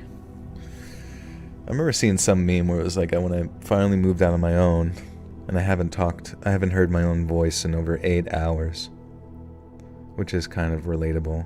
Sometimes I just, like, don't hear myself. Affiliates to a higher level. I guess I could just look it up, huh? Later on. He opened the door and slipped silently into the night, disappearing into the dark as if though I'd never even seen him in the first place. I stood there for what felt like hours, the flashlight feeling heavy in my hand as my breathing and heart rate returned to normal. The house was creepily still, and the only evidence that he'd even been there was the disarray in my kitchen and the open door swinging gently in the breeze. The next morning, after a sleepless night spent securing the cabin and wondering if he'd returned. Shite. Do I watch any streamers? I do. Like, I would watch a lot of Overwatch stuff. I watch Hearthstone Battleground shit, and, like, more recently watched a little bit of Marvels. But it's kind of interesting, compared to Overwatch, watching people play Marvel Rivals feels, like, oddly, like, boring, if that makes sense. Like, something about the game doesn't have, like, the same degree of, like, synergies and, like, strategy, I guess, that, like, Overwatch kind of had at its, like, peak. So therefore it just, like, doesn't really feel as exciting or whatever, you know what I mean? So it's kind of like I lose interest in it. Do you think gaming on YouTube is better, or Twitch, when it comes to live streaming? Well, the reason it's better for me on YouTube because that's where my main audience is and where my audience grew. But I would say now, you know, it would be intelligent just to stream on both so you can have best chance for growth. I mean, the nice thing about YouTube is, like, you could have a YouTube streaming channel, and then you have a YouTube channel where, like, your edited videos go, just so, like, the streams don't interfere with your typical uploads or anything. Justin, thank you so much for the 5 gifters too. Lewis, not Jackie Chan, Cindy Cleveland, Campbell, Daphne, random stuff, and Eric. Welcome, friends. Be sure to thank Justin for access to bonus contento. Oh, so it's more game-based rather than a specific creator. Yeah, on Twitch, it's like most people stream video games. Is TikTok really getting banned? I think TikTok said that they were going to... What did they say? They are going to leave the United States or something if they... It was something like... Because there's some sort of thing right now where they're going to be forced to be purchased by... fuck it. I guess I might as well look it up. Sorry, guys. I can't remember shit. It was something by January 19th or whatever, as far as having to be sold to an American company or whatever, which is pretty lame, but I mean, it obviously is like a national security situation. What's the news with TikTok? I thought some billionaire was planning on buying them out so they could stay. I mean, I wouldn't be surprised if just like some front company for the CIA or Pentagon or whatever the fuck would just buy them out and just be done with it. Just transfer all that data information over to them. TikTok currently facing significant challenges in the United States due to national security concerns over its Chinese ownership. The U.S. Supreme Court recently heard arguments regarding a law that mandates TikTok parent company ByteDance to either divest from the app or face a nationwide ban by January 19th, 2025. The government argues that TikTok's Chinese ownership poses a national security threat, while TikTok commands that the ban infringes on First Amendment rights. The justices appeared to lean towards upholding the law, emphasizing national security over free speech concerns. In response to the potential ban, Kevin O'Leary, known as Mr. Wonderful from Shark Tank, has partnered with Project Liberty founder Frank McCourt to propose acquiring TikTok's U.S. assets. Their plan aims to prioritize user privacy and offer monetary incentives for data sharing to regain trust. However, ByteDance has stated that it has no plans to sell TikTok, and the acquisition depends on the Supreme Court's rule. Oh my god, bro. Oh my god. Not this specifically, but I realize how much of a missed opportunity was that someone completely missed out on in monetizing your user data on the individual level, right? So like right now, for years and years, you know, Mark Zuckerberg and everybody's been, like everybody and their mother's been selling your data left, right, and center to like sell your better ads or whatever they want to use, you know, correlate all the data for AI to lock you in a cage. I don't know. But how sick would it have been if like early in the days, and maybe it's still possible, someone does some sort of class action lawsuit pertaining to that type of like security or like information security, maybe even like referencing some sort of, you know, constitutional amendment of related to privacy. I don't know. And then every time you click that, like accept cookies or accept whatever the fuck data mining that they do on websites, you got fucking paid. How sick would that be if as your shit got like shipped around, you got like a percentage of that? Everybody around here might be fucking swimming in a couple $100 extra a year just to sell your soul. Come on, guys. Give me the rights. Give me the fucking rights. Did you read what I suggested? You could do more gaming storytelling streams on Twitch to appeal to both parties, drawing in more people to your YouTube channel as well, and I will definitely support you over there. You could do some gaming storytelling streams. What, like gaming and storytelling? Yeah, I mean, I've been streaming on both Twitch and YouTube, you know, so trying to hit on both there, you know, but we'll see what happens with Twitch. It's whatever.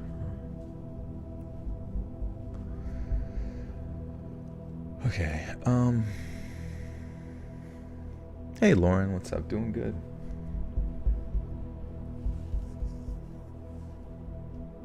That's why they created addendums. We need an addendum. We need an addendum. We need an addendum.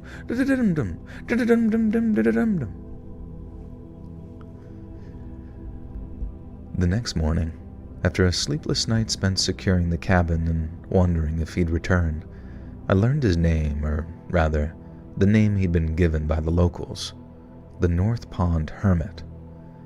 I only found out later that his real name was Christopher Thomas Knight, and for nearly 3 decades, he'd lived in the woods around North Pond, surviving off what he could scavenge and steal.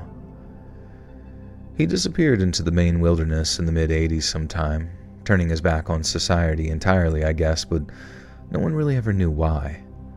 Some people talked about him trying to escape something, like a traumatic event or something of that nature. Others believed that he just wanted to be left alone, so he could live out his days in peace, away from a society he never understood and who never really understood him either. Wait, he never really understood. Fucking shit.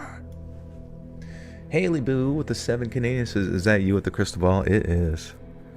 I got big old horns. What's the dumbest question you've been asked when you were a nurse? Well, the craziest thing that happened to me was like when I first started. I was like still in orientation, and it was the weirdest thing. Like some guy had like his knee surgery done, right? Or I don't even know why. I don't even remember what the fuck he was doing there. But like he was some real backcountry bro, and I don't know what the fuck was going on, but he had like some rotted tooth or some, just some like fucked up tooth in his mouth, and he asked me if I could pull it. And I was like, I don't think I have the ability to like pull your tooth. I mean, like, but you probably have to go to a dentist for that. And he's like, oh, come on, man. I see those things hanging from your, scrubs or whatever. And it was like, I don't even, what the hell are they called? Like, where you like, it's like scissors, but they like snap onto things to like crank them into place. And he was like, just use those. And I was like, and I don't know why. I probably shouldn't have done this, but then I just was like, all right, fuck it. So like, I just, using gloves, obviously, and shit, I just, like, took those and, like, pulled his fucking tooth out. And like, it wasn't that hard either, and he was just like, thanks, man. That was fucking it. It was just, like, it was gross as shit and very, like, like we're in fucking Civil War, but I don't know, it was strange. Sharon L. Thank you for the 2 months, says Joel brings the butter and the socks. Thank you. You're welcome. Thank you. I know a guy that pulled his own tooth with pliers. He was homeless, had a rotting tooth. I mean, yeah, it's pretty much the same situation. Yeah, hemostats, that's right. Yeah, Jesus Christ. Definitely threw those out afterwards, though. Man, that's so I, like, forget so much shit about nursing because I just, like, did not want to be there ever. I, like, forced myself through school. I forced myself to go to work every day. Did not give a fuck about, like, any of, like, some people, like, really care about their job and find some identity in it. I just like did not. I just wanted to go home and do YouTube. What's the dumbest question though? Dumbest question? Oh man, I don't know. I just know that they had like pizza soup, and it gave me diarrhea every time I had it.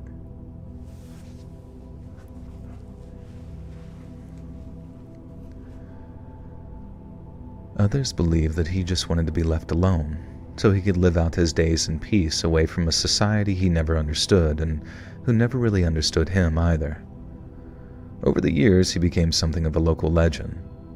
He'd slip into cabins and campsites, taking only what he'd needed: food, clothing, tools and stuff, but he never caused harm and he never left a trace beyond what he'd taken. People spoke of him with a mix of fear and fascination, unable to figure him out, and somehow understanding of him. Oops.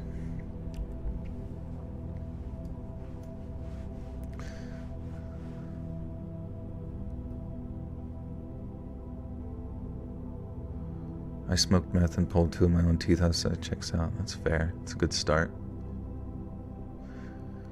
You're gonna need dentures on meth anyways. What's a topic that you don't post about that you feel like won't get the views? Well, pertaining to like true crime, I know that there was, well, like, I don't know if you remember, we did like scariest prisons or something on Earth, and I did a narration about the Uyghurs, the Chinese like subculture that's like Muslim, that the Chinese government, the CCP, keeps in like prison camps and shit and does like weird shit to them and basically tries to like breed them out, or like kill them and shit. Very, very like, I don't know, if ever there was a reason that the government wanted to, use to kind of like go to war with China, aside from some type of like cyber attack or defending Taiwan, or basically within the narrative, I know for a fact that one day the government will finally acknowledge what's happening to the Uyghurs, over there, that then they'll only be using it to like manipulate our emotions kind of thing, that we feel comfortable with said conflict or whatever. But yeah, that's on the prison video, and I remember that did not do very well, I think because of that specific topic and like covering that. There was also a topic I was thinking that we were going to cover related to true crime, with like the the grooming rape gangs over in the UK. And even the pre-edit the first draft of it, when I was reading it over, it was just like, it was very understanding in the sense of like praising the integration of like Pakistani culture within the UK, but then just like pointing out that there is like, grooming rape gangs that seem to be ignored over there. And it was going to be something that was going to be included in like the human predators video or whatever, but there was just like a fear that it might get the video demonetized or like get the channel itself, demoted, because you're talking about like a taboo topic that people tend to associate with some type of like negative stereotypes for those sort of subgroups of Islam, or call it racism or some stupid shit. But I mean, objectively speaking, it's happening, whether you like it or not. And like putting, sugar coating it or whatever is like not gonna fucking make it go away unless you address it head on. But Sharon with the one gifter. Thank you, Sharon. Do you ever take breaks for your own mental health? Because I noticed that these topics can be draining. Nah, I was talking about that earlier. Like, I don't, honestly, for me, it's like, I just, don't really feel anything, I suppose, until it happens to me, sadly. But yeah, I believe it's pronounced Uyghurs, right? The Uyghur. I believe that's how you say it.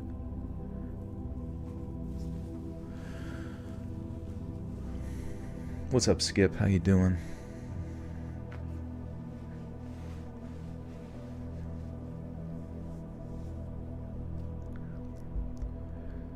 People spoke of him with a mix of fear and fascination, unable to figure him out, but somehow understanding of him. And he kept on living that life of raiding cabins and homes until he finally got caught sometime in 2013. I heard he told the cops that he'd managed to survive 27 years without lighting a single fire, and did all his cooking on stolen propane tanks. His arrest made headlines, and everyone was talking about him, but all I could think when I saw his picture was, holy crap, it's you. And when I think back to that night, I'm haunted by not what he did, but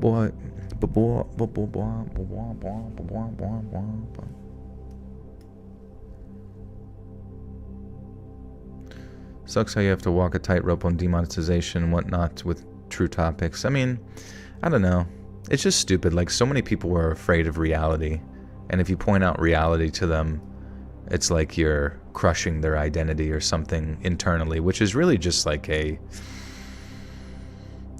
just makes you wonder how fragile someone's ego is, that they can't handle any amount of truth without crumbling or screeching or whatever the fuck. So I don't know, but I think it's important both for like journalistic integrity, especially whenever I cover stuff that is more journalistic as opposed to like personal journals from people.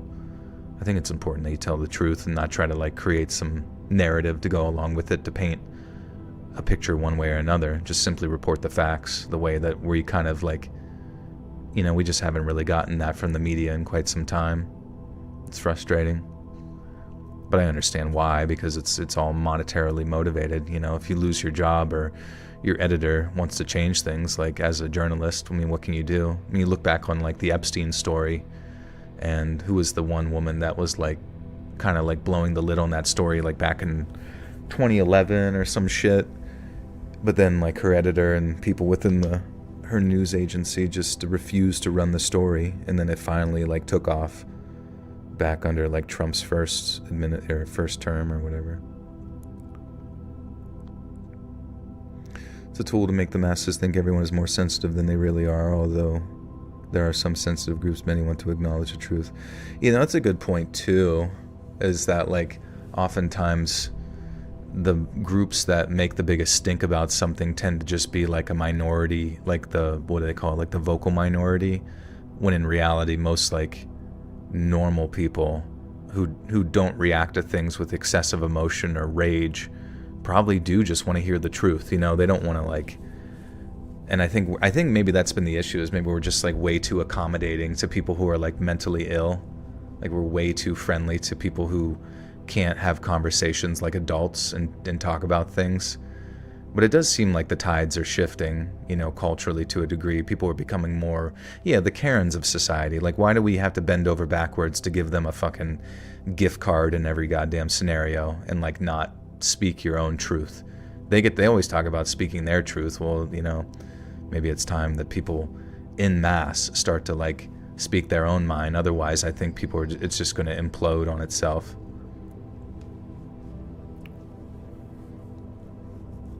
Radical compassion.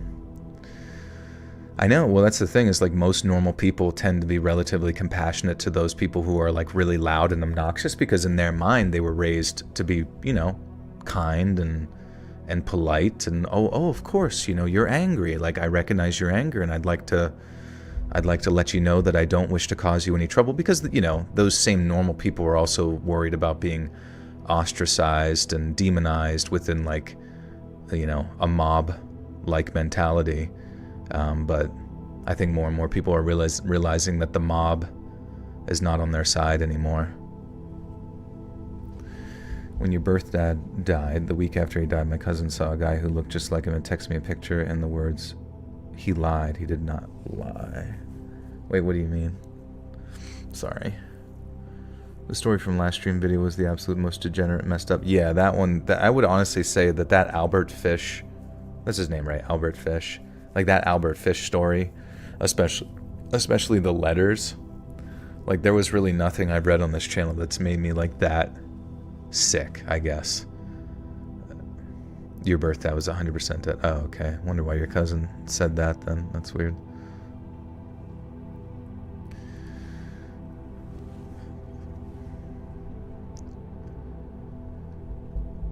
When I think back to that night, I'm haunted not by what he did, but what he looked like. I saw what I think was a great emptiness in his eyes, like all the humanity was drained out of him. But at the same time, he wasn't there to hurt me. He was simply trying to survive. And even now, years later, I sometimes wake in the middle of the night convinced that I've heard the creak of a floorboard or the rustle of a cabinet door. I'll get up, check the locks, and peer out into the night, wondering if he's still out there, moving silently through the trees, like a ghost in the darkness.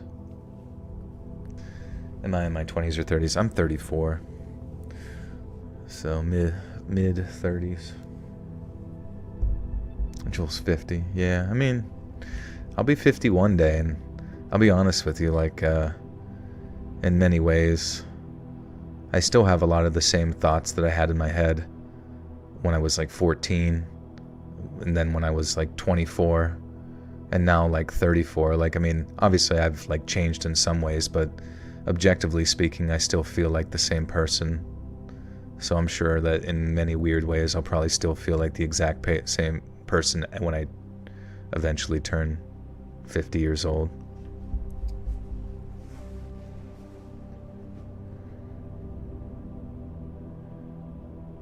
I found my orange boy in a McDonald's parking lot when he was 3 weeks old and had a bottle to feed him. Oh, that's cute. It's an old soul. Old soul. He's an old soul going through puberty. What was I doing when 9/11 happened? I was in 6th grade, and it was a Tuesday. I remember that because I had fucking football practice. I had like church league football, and I fucking hated it because it was like the first sport that I ever played in my life, and like it was just such a pain in the ass to do, you know. And I just remember my principal. He was always a very like solemn guy. He comes over the microphone. He's like, "I regret to inform everyone here today that terrorists have stricken the Twin Towers in New York City." Now, like out of all of those words, the only one that I was familiar with was New York City. I had no idea what the fuck a terrorist was or a twin tower. You know what I mean? Like as a 12, or I guess I was 11, an 11-year-old. I'm just like, okay, when's fucking lunch? You know? I was like, is this going to affect dodgeball? You know, like I had no fucking clue what was going on. And I remember, and like I still had no clue to like the gravity of what all it all meant, you know? Like they told us about it, but in my mind I'm just like, it's another fucking like boring ass news story you hear about on the news and your parents talk about, and it's boring. And did it affect dodgeball? Well, it affected football because football practice was then canceled that day because, you know, I guess also in Pennsylvania, was it Schuylkill Valley, or where was it? There was a plane that crashed there or was taken down, or I don't even fucking know. All the debris is gone, by the way. You know, it was a very strange circumstance, but they canceled football, and I just remember I was like so fucking stoked. I was so stoked. I was like, yeah, fuck yeah, I get to do nothing. I get to do fucking nothing. Thank you, Osama. Get to skip practice.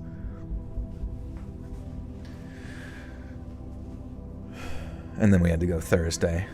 I love how in their head they're like, well, we're a few hours out since 9/11. We better skip football practice just in case, you know, the Taliban decides to crash another plane into our 6th grade church league football field. But, you know, we had a good buffer zone after like 2 days, so I don't think they would be interested at that point. Yeah, the Pentagon. I don't know, man. A lot of weird shit that day, a lot of weird shit. Especially since that was the day that justified the never-ending fucking siege of the Middle East for 20 plus years. Still going on in many areas. Just crazy shit.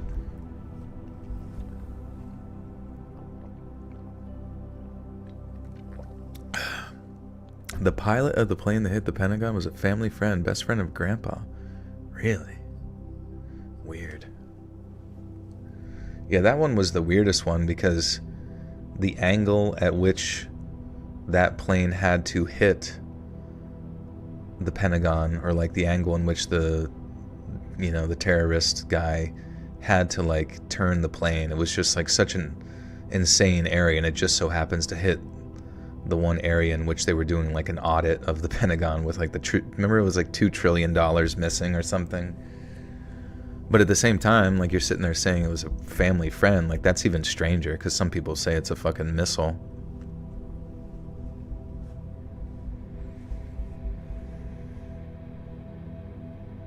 You've been 24 since you were 24. Yeah, I don't think my brain has changed at all since 24. Still like to eat pizza. How many grandpas were on that flight? It was just a plane full of grandpas. They were going to a grandpa meetup. And then fucking...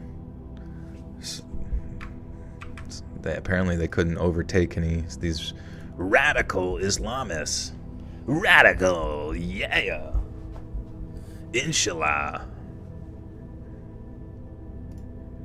I used to do... Okay, here we go. You're not ready to be able to rent cars. It's a lot of responsibility. It's almost like driving a car, but it's not yours. Hey, see you, Jessica. Take care.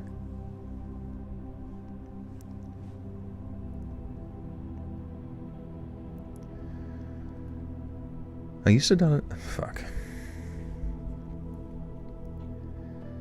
I used to do a lot of wilderness hiking in real, remote, inaccessible locations.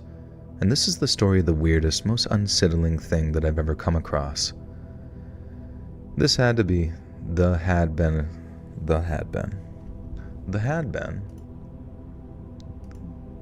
Maybe this had been?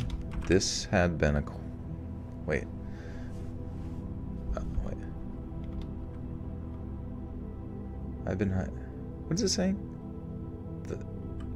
It says the had been quiet that day. So there's something between the word the and had.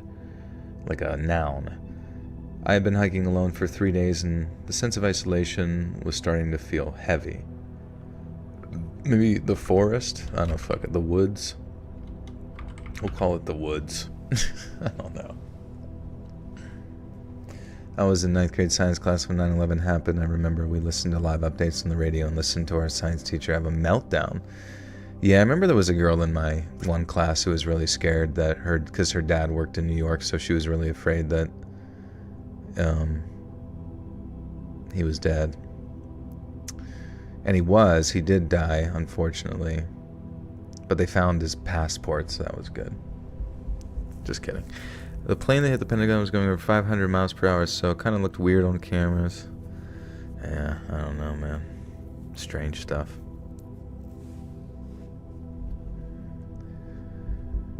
I used to do a lot of wilderness hiking in real remote, inaccessible locations. And this is the story of the weirdest, most unsettling thing I'd ever come across. The woods had been quiet that day. I'd been hiking alone for 3 days, and the sense of isolation was starting to feel heavy. The trail was overgrown with trees pressing in close, and the further I went, the less it felt like a trail at all. I liked the feeling, though. It was the reason I visited places like that in the first place, to feel like I was stepping into a world untouched by anyone else. Around mid-afternoon, I came across what looked like a clearing, and then as the trees started to thin out, I saw it. It stood in a small clearing, perfectly centered as if someone had placed it there with care, maybe 8 feet tall and made of dark, weathered wood. It wasn't just a piece of wood, though. It was carved, roughly but with purpose. Faces were etched into its surface, crude and uneven, some long and narrow and others wide and round. They stacked on top of one another, staring out into all directions, and as I stared at them, I figured out what it was. It was a totem pole. But what caught my attention most were the teeth. The totem was covered in them, jammed into the wood like little pieces of decoration. And at first I thought that they were all animal teeth. They were long, curved ones like from deer, sharp ones that might have been from a dog or... Wait, long curved? Dude, wait. What is deer? I never even... Deer teeth. I can't even remember what the... Oh, okay. I guess those are long and curved. Yeah, interesting.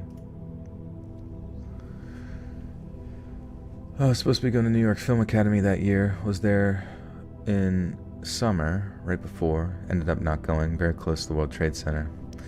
Well, we're good to have you here, Justin. You are the Seth MacFarlane of the chat, essentially. Because you're the only one to survive 9/11. I guess technically we all survived 9/11, pretty much, right? If we really wanted to, we could wear shirts that say 9/11 survivors. I feel like that would be appropriate. At first I thought they were all animal teeth.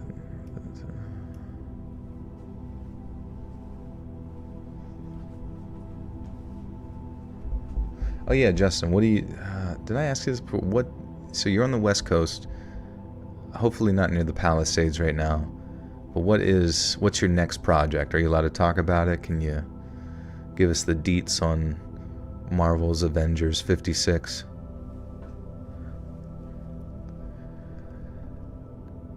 At first, I thought that they were all animal teeth. They were long, curved ones. There were long, curved ones. There were long, curved ones like from a deer, and sharp ones that might have been from a dog or a wolf. But then I saw others, smaller and straighter, ones that looked almost human. They were yellowed and cracked, and some still rooted in fragments of jawbone, and my stomach turned and I stepped back on instinct. I didn't stay long. The thing felt wrong, like all those carved eyes were watching me, and I wanted to forget what I'd seen, but it stayed in my mind with me as I walked. The forest didn't seem the same after that, though. The air was heavier, the shadows felt longer and darker, and I decided to cut the day short and set up camp further from the clearing, maybe a mile away. But even then, I couldn't shake the feeling that something was wrong.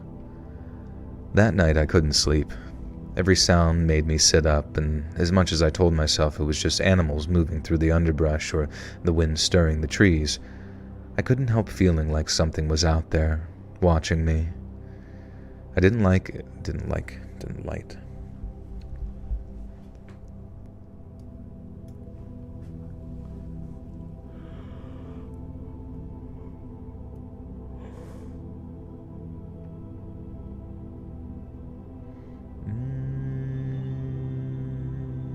I finished filming for Kevin Costner's film a bit ago. Now I'm chilling. Kevin Costner? Which one's he again? Kevin Costner. Oh yeah, this guy. Is that Superman's dad? Damn. I see his face everywhere and I legit I feel bad. I can't think. Oh, he was in Superman, right? With somebody? Oh, he was in Dances with Wolves. That's right.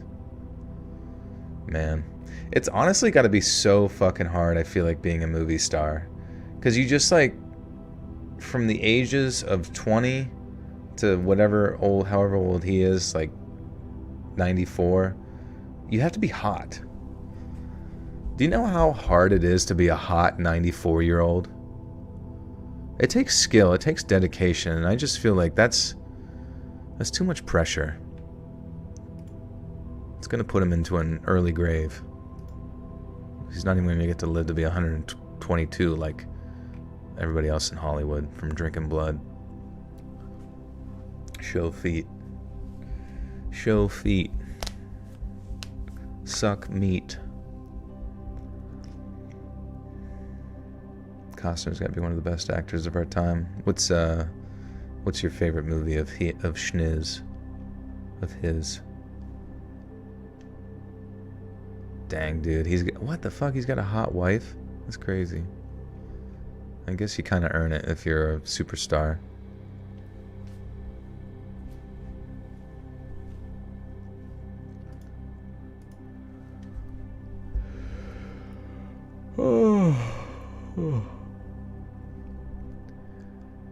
I didn't light a fire.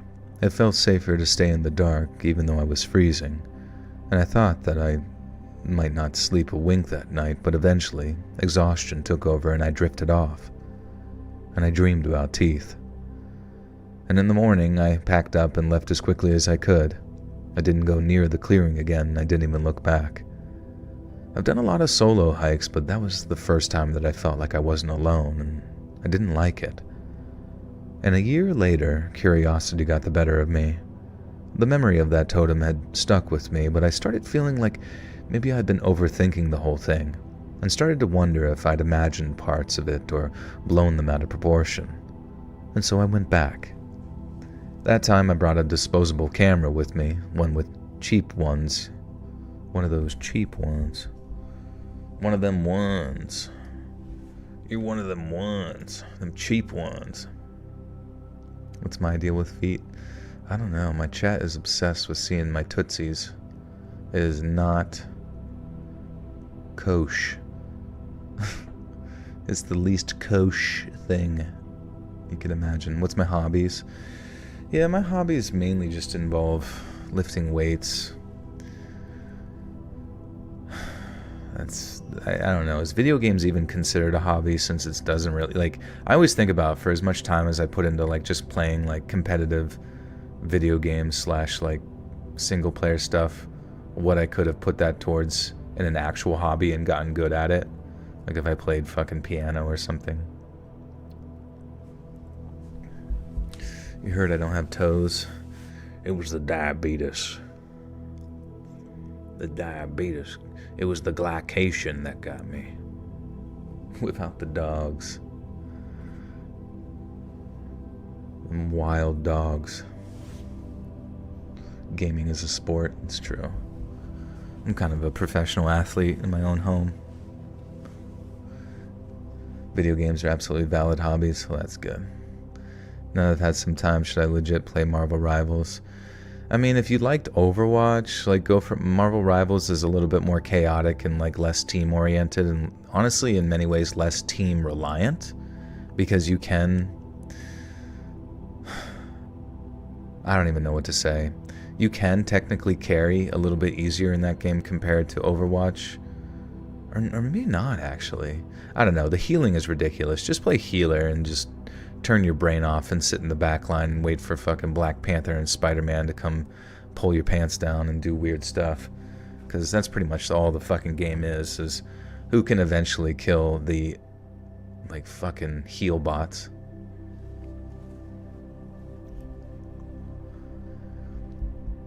That time, I brought a disposable camera with me, one of those cheap ones that you wind up by hand, and I wasn't expecting to find the totem again, but I figured if I did, I'd want proof to send to you.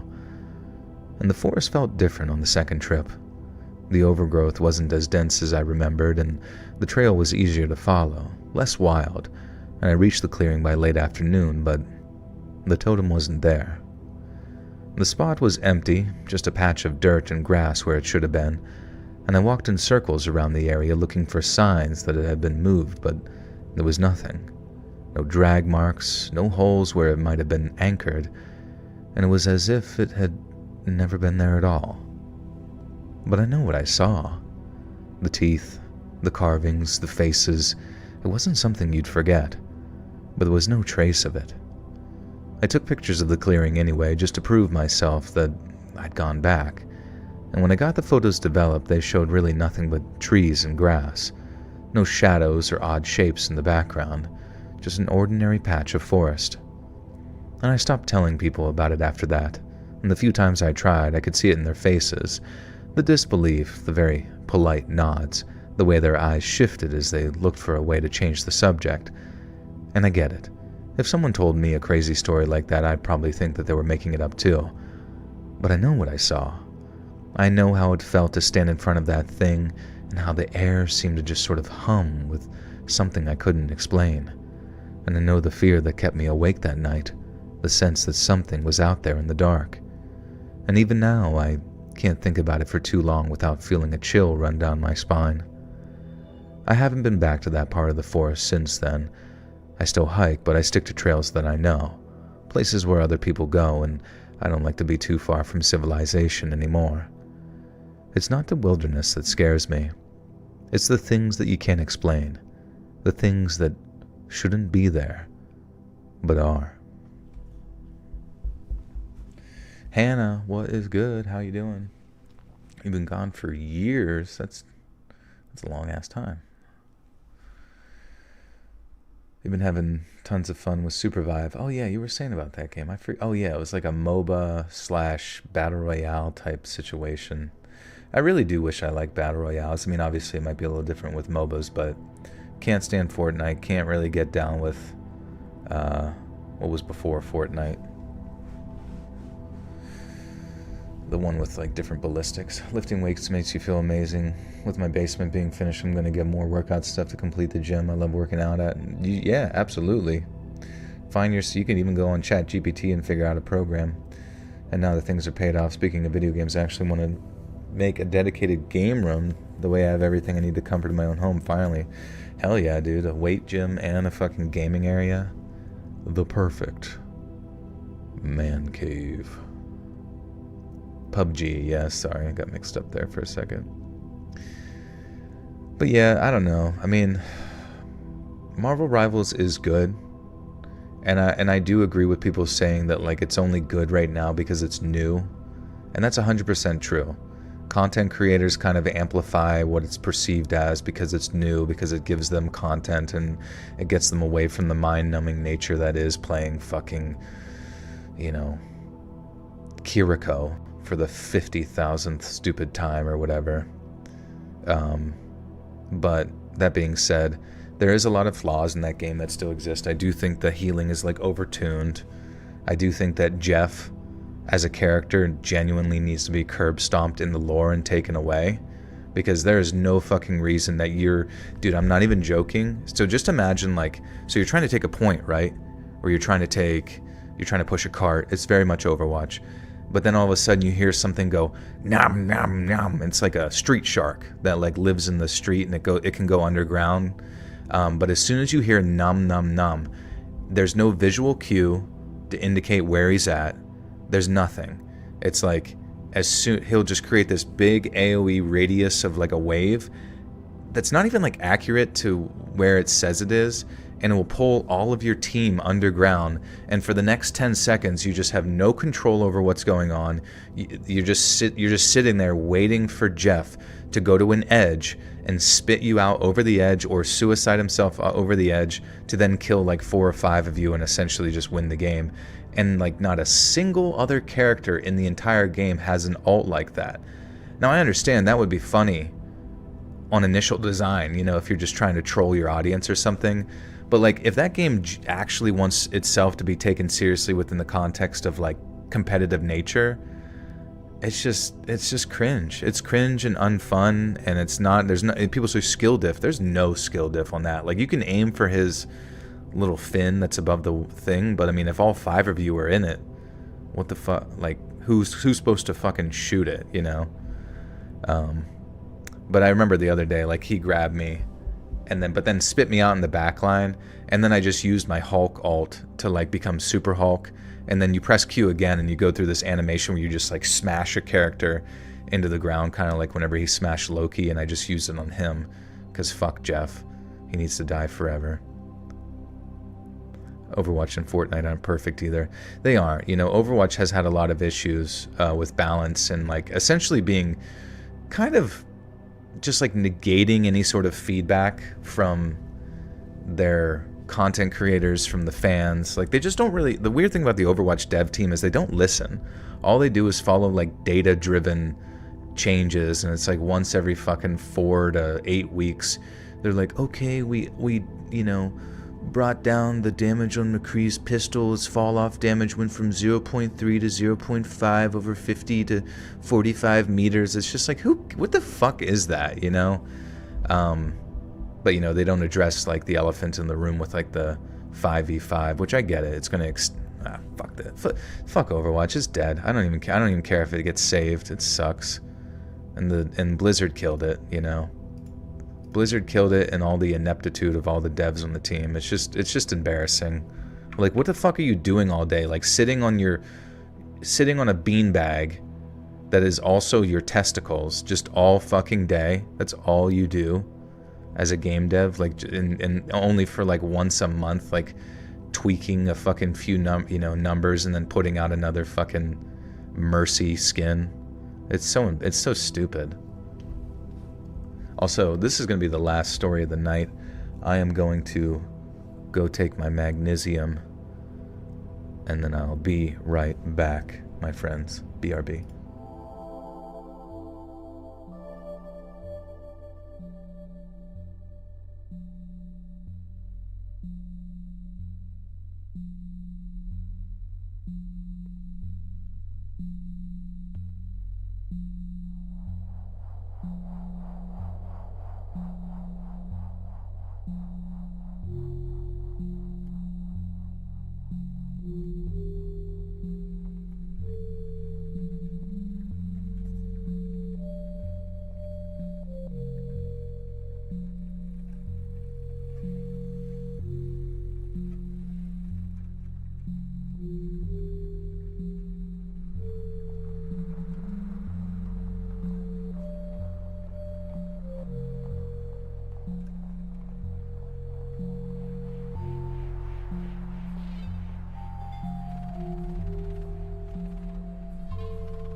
was like, you always do this. And they were like, do what? And I was like, nothing. And they were like, just tell me what I do. And I was like, we don't need to get into this right now. We're going to be late for Ethan's skate trials.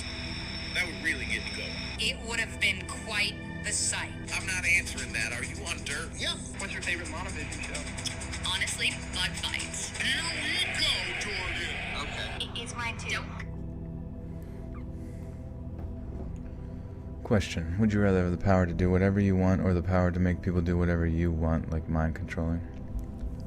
I guess I'd rather be able to control myself.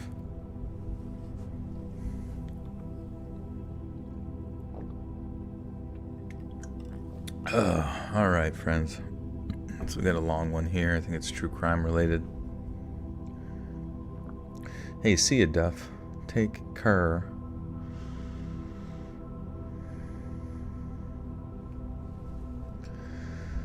Let's check up on our friends over on Twitch.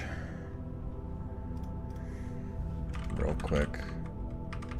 Real twick.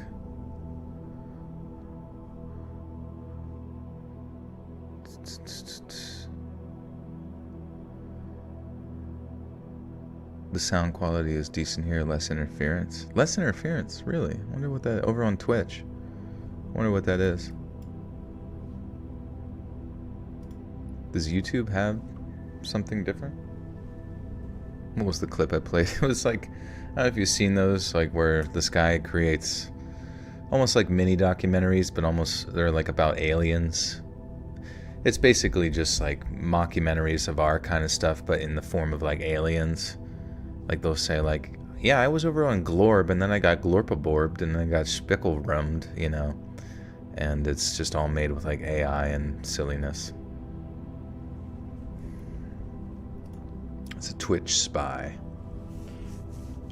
There might be Twitch users among you right now, and you would have no idea. What makes me happiest? Oh man, I guess just like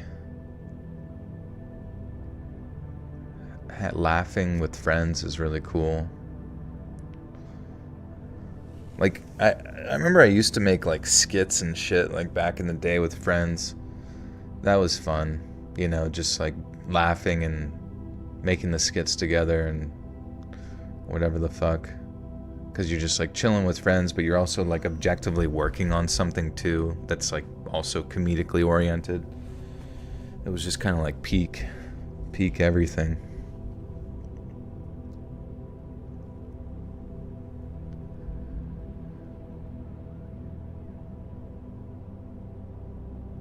Got probed on Planet 69, yeah, exactly. The answer is your subscribers, every one of you. You bring, every time you guys subscribe, it's like I jizz my pants just a little bit. On a freezing December morning in the year 2001, 3 men climbed into a Soviet-made pickup truck in a rural Georgian village named Leah. It had been a bitter winter, and the cost of keeping warm had skyrocketed. So instead of paying exorbitant prices for coal or gas cylinders, the 3 men came up with a very shrewd but very illegal method of heating their homes. They would drive off the grid into a huge patch of untamed woodland and gather firewood. And their plan was simple. Departing at dawn, they'd drive 30 miles east to a secluded and heavily forested area on the banks of the Nguri. Alright, I gotta make sure I'm saying these. The first one was Leah. Laya? I don't fucking know.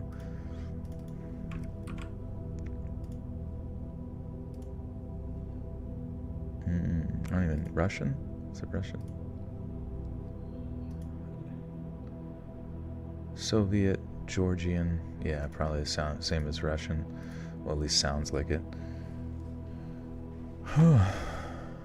Cream the khakis. Joel needs a good Minecraft world to work on.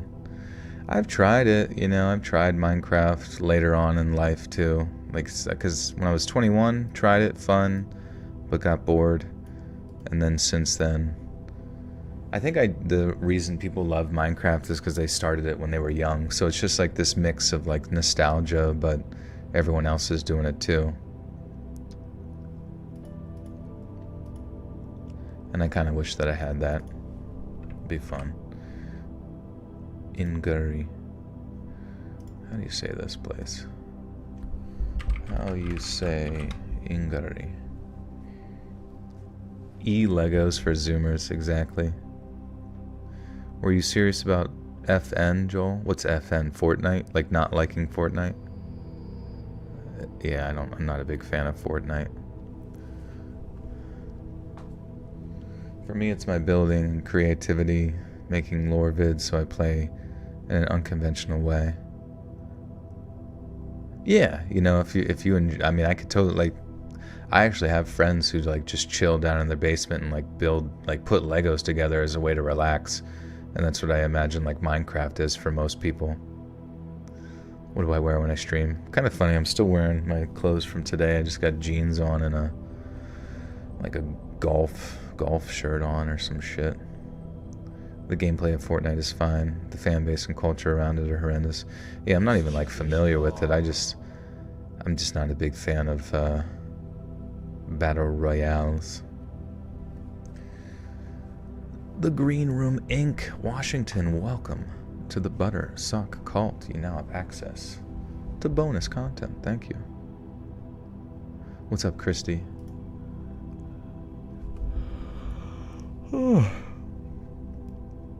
Departing at dawn, they drive 30 miles east to a secluded and heavily forested area on the banks of the Nguri River. There, they'd felled trees and chopped them into firewood until they were exhausted. But then, instead of driving home along rough and unlit roads in the pitch darkness, the men made the decision to camp out by the river and then drive back home at dawn. Their decision was a practical one. Driving home at night meant running the risk of a police traffic stop, and if the officer found a metric ton of firewood in their truck bed, they'd have some serious explaining to do. The forest southeast of Leah constitutes an area known as the...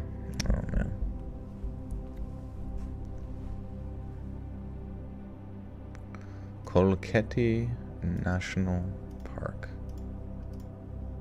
Kolkheti. My son doesn't know how to oink. That's what he growls when he sees pigs. He makes the same noise when he sees bulldogs. He's not far off there. That's funny. They do look like little piggers. Kolkheti? How to say? Thoughts on the band Faith No More? I don't think I've heard of them before. What do they do? You had a weird dream a bit ago? What happened? Whatever happened in it, just know that it's real and it will come true. Joe, can you do the Seinfeld voice? The word Kolkheti, an ancient region and now is western Georgia, is pronounced Kolkheti, with the KH sound like the guttural ch, and the German word Bach, or the Scottish word Loch. Wait. Kolkheti, whatever. They're from the 90s. Faith No More is so good. Listen to them, they basically started new metal. Oh, okay, interesting. Faith No More. Mudvayne.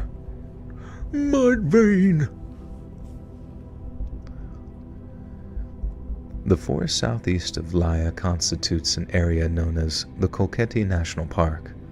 Kolkheti National Park is known for its vibrant wetlands, along with a diverse flora and fauna, and considered a UNESCO. Man.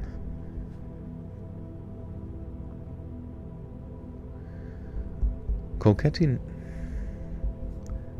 National Park is known for its vibrant wetlands, along with its diverse flora and fauna, and is considered a UNESCO World Heritage Site.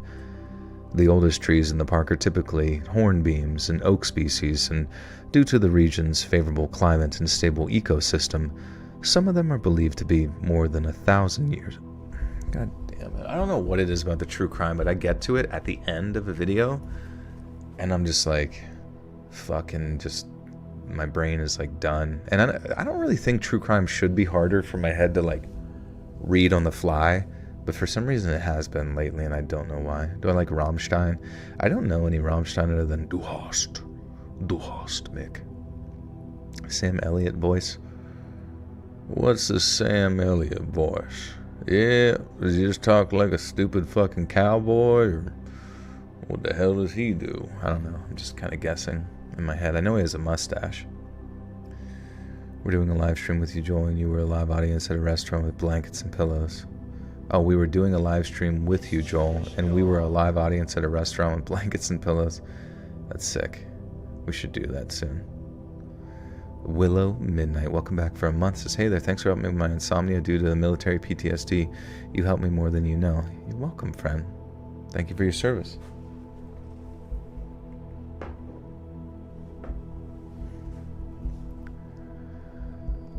The oldest trees in the park are typically hornbeams and oak species, and due to the region's favorable climate and...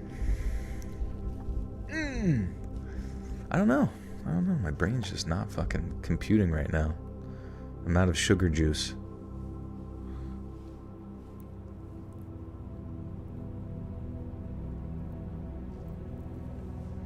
You missed me so much. Well, good to see you. What's happening? Where you been? I could be getting tired. I guess now that I have a normal sleep schedule, like this is actually hardcore bedtime. Yeah, and I can't drink coffee or I'd be Scrooged for sleep. You ever get dry eyes? Not like crazy amount, but like sometimes it does kind of come out of nowhere and you're just like, what the fuck's going on? The oldest trees in the park are typically hornbeams and oak species, and due to the region's favorable climate and stable ecosystem, some of them are believed to be more than 1,000 years old. Its status as a World Heritage Site meant logging in the forest was very much illegal, and if caught, the men could expect heavy fines, or maybe even jail time if a judge decided an example should be made. And this is what motivated them to camp overnight and forgo the risk of a perilous nocturnal journey. After spending all day sawing down trees and chopping them into logs, the men were exhausted. Damn, yeah, see, my voice is kind of fucked too. I guess I have this spray. Cock and balls. Cock and balls, gentlemen, cock and balls. Sloth from Goonies. Hey, you guys. Okay. Man, that spray tastes really good. It's like straight honey. Where was I? After spending all day sawing logs.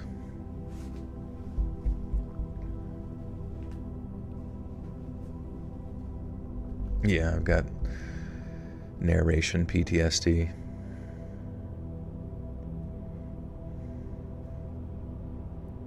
Got chronic dry eyes, not fun.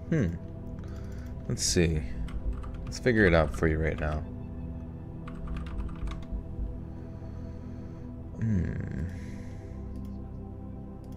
Let's see. Let's see. Vitamin A deficiency. Vitamin A supplements. Foods high in vitamin A. Pre-vitamin A. Problems absorbing vitamin A. The best foods for dry eyes, you can write these down. Cod liver, fatty fish, butter, cheese, egg yolk, and beef.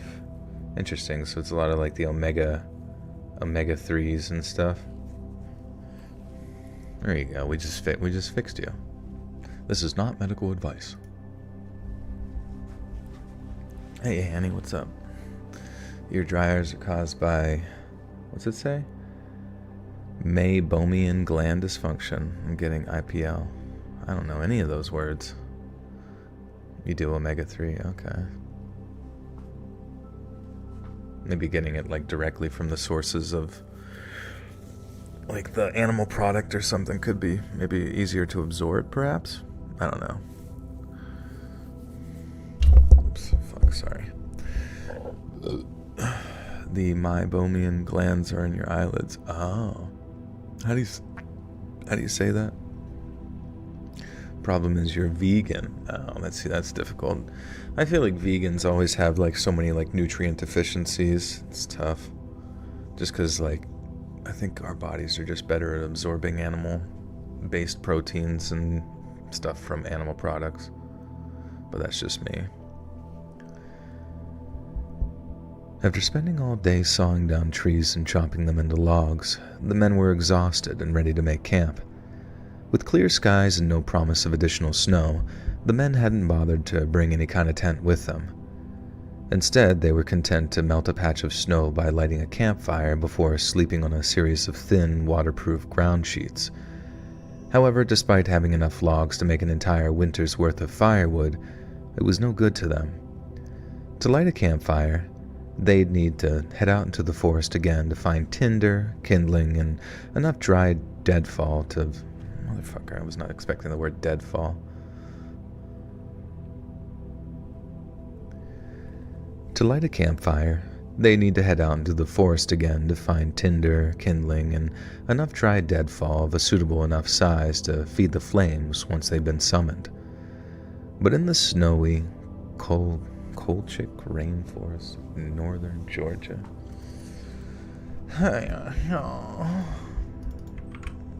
I don't know why, I'm always like checked out by the time we're doing true crime.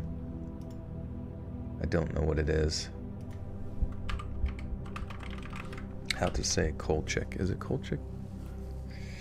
Pronounce Kolchak. Oh, okay. Or Kolchak, depending on the regional accents. The first syllable, kol, rhymes with doll. Oh, call.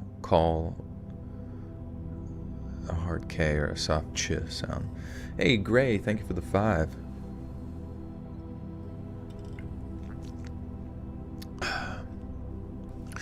Minds and persuasion easily influenced are scarier than ghosts and creepypastas.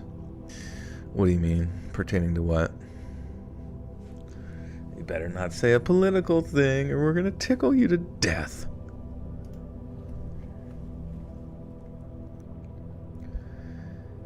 But in the snowy Kolchak rainforests of northern Georgia, it was slim pickings. The men searched for more than an hour, walking back and forth in all directions, gathering as much usable firewood as they possibly could. And by 6 in the evening, they gathered a respectable amount. But just to be safe, they decided to head out on one last run before getting to work on the campfire. As the 3 men walked side by side.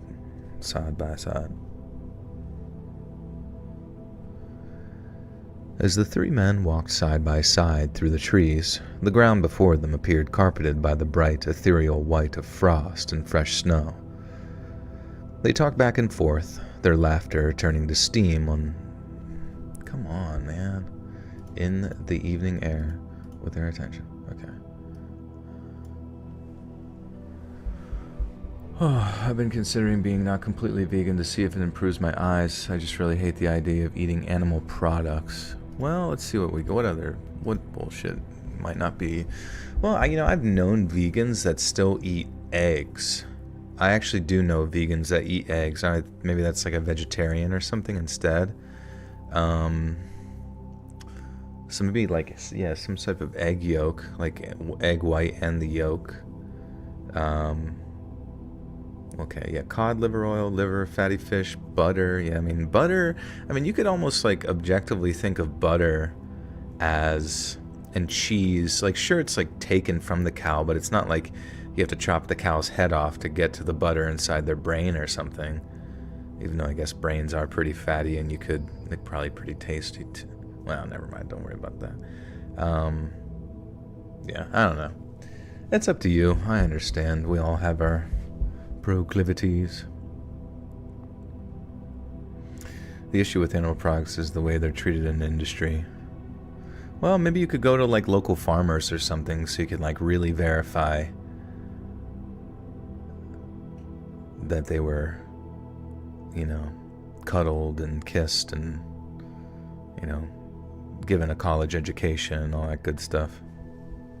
But be careful going to those farms because once in a while, the farmer that runs it is very, very alluring. And you may or may not end up joining a cult as one of his polygamous wives.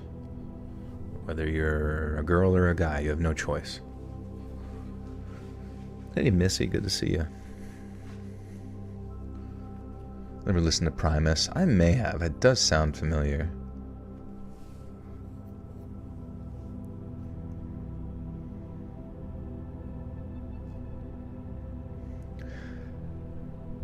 They talked back and forth, their laughter turning to steam in the evening winter's air, when suddenly they spotted something strange. Ahead of them, a patch of the forest floor, around 1 meter in diameter and forming an almost perfect circle, was completely devoid of snow, almost as if something had covered that patch of earth for the entirety of the recent snowfalls. With their attention transfixed by the solitary blemish on an otherwise untouched snowscape, the 3 men started to approach. And that's when they noticed that not only was the meter-wide circle free of frost and snow, but there appeared to be steam rising from the forest floor. As the men crept closer, the cause of the strange anomaly seemed obvious. Lying in the center of the frostless patch of earth were a pair of small metal cylinders. One of the men leaned down to pick one up with his bare hand, but no sooner than he did, he dropped it, letting out a laugh of surprise as he did so. His companions asked him what it was. "It's heavy," he replied, "and it's warm." The 3 men couldn't agree on what the 2 small objects were, but what they could agree on was that they most likely had some value to them. For example, if they were batteries so powerful that they got warm when fully charged, they most likely came from some expensive and highly specialized piece of equipment. Whoever left them there might pay handsomely for their return, and if not, they'd find someone who would. And what's more, if the charge in the small but curiously heavy metal cylinders held, they would help keep them. Man. Yippity yappity yoopity yap yap yap yap yeah.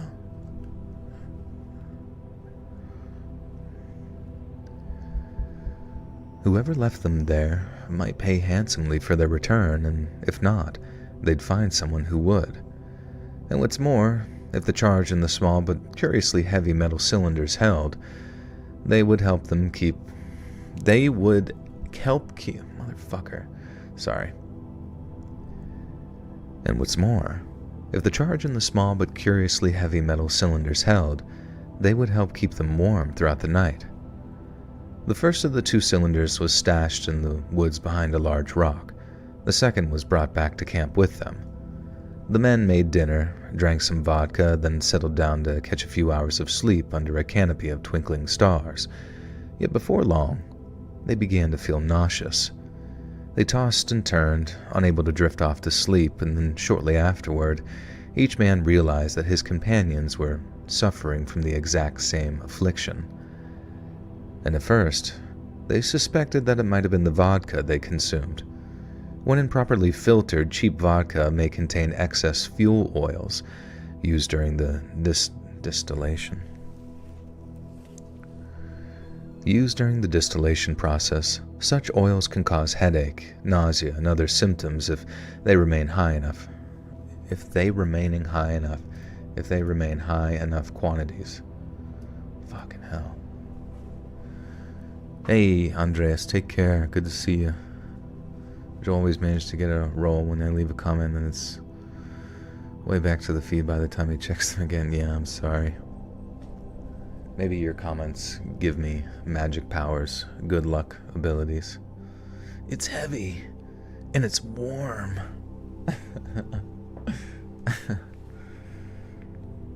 Oh, shit.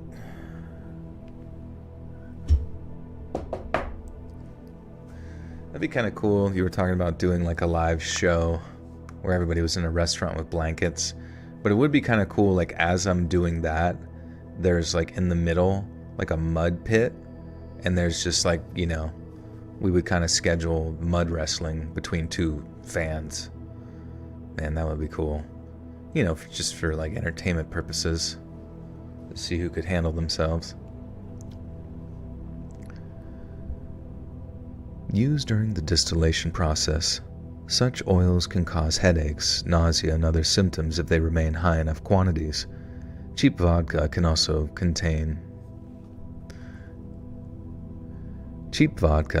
be contaminated with Methanol? Methanol. Jesus Christ. I am seeing stars, dude. Cheap vodka can also be contaminated with methanol, a substance which can either cause blindness or death depending on the amount consumed. At the time, this was considered the main culprit. It hadn't been the first time cheap vodka had had such an effect on them, and doubtless it would not be the last. But even after repeated bouts of vomiting emptied their stomachs. Repeating bouts of vomiting emptied their stomach. Oh my god, I don't know why I just can't wrap my head around the phrasing sometimes. So wait, you're saying the audio quality over on Twitch is better? Honest question. If you guys can go over there and listen to both at the same time and test it, what do you guys think sounds better? The link is pinned above. But even after repeated bouts of vomiting emptied their stomachs, the men continued to retch and heave until bile stained the snow a sickly yellow. The nausea, headaches, and vomiting continued for around 3 to 4 hours until finally, the men decided it was time to drive home. They began loading up their pickup truck with the logs they'd felled, but around halfway through the job, they began to feel unusually and excessively exhausted. The men made the decision to return at a later date to load up their remaining firewood, and then began the 30-mile drive back to Laya. When they arrived back at their home village, the men were greeted warmly by those that had sought to... Dude, fuck me. I do not know why I cannot find a fucking rhythm with this. It's so strange. Something about true crime. I used to fucking love it, and now I just can't see the words at all. I am in my own personal hell. Just kidding.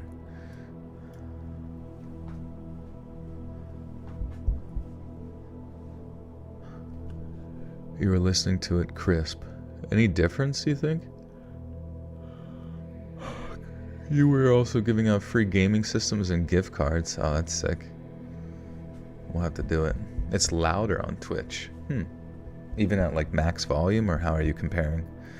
If you accidentally consume methanol, the best thing you can do if you're unable to make it to a hospital soon is get absolutely shit-faced so your body has the time to focus on the ethanol. Really?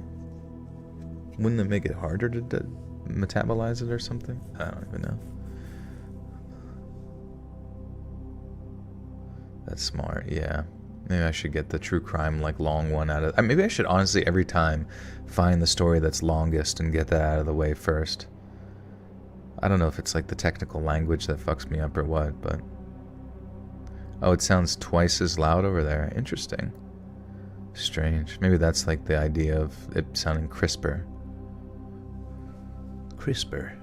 We're checking your DNA over on Twitch. Hey guys, when you sign up for Twitch, you give us the rights to pull out your genetic code and just take a peek around. Maybe change things up a bit. Make you live longer. Maybe not. Maybe cut it in half, who knows. When they arrived back at their home village, the men were greeted warmly by those that sought... Motherfucker, dude. I don't know why. Sometimes I'm just blending words together. When they arrived back at their home village, the men were greeted warmly by those they had sought to provide for. They were pleased that the firewood would offset some of their winter costs, but the 3 men were subjected to a somewhat playful scolding for returning after a night of heavy drinking. However, the 3 men insisted they had not been drinking heavily, but their claim was waved away. Yeah, my voice is gone too. That's so annoying. But their claim was waved away and laughed off by their fellow villagers. If they hadn't drank themselves into a stupor, would explain their sickly condition. But what they'd eventually discover would horrify them. And following their return from... Following the return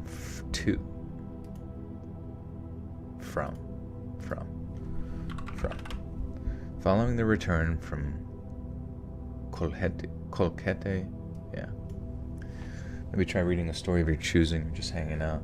Well, I have to get this, sorry, I'm not actually mad or anything like that. I just have to get the story done for tomorrow's recording and stuff. They were horrified.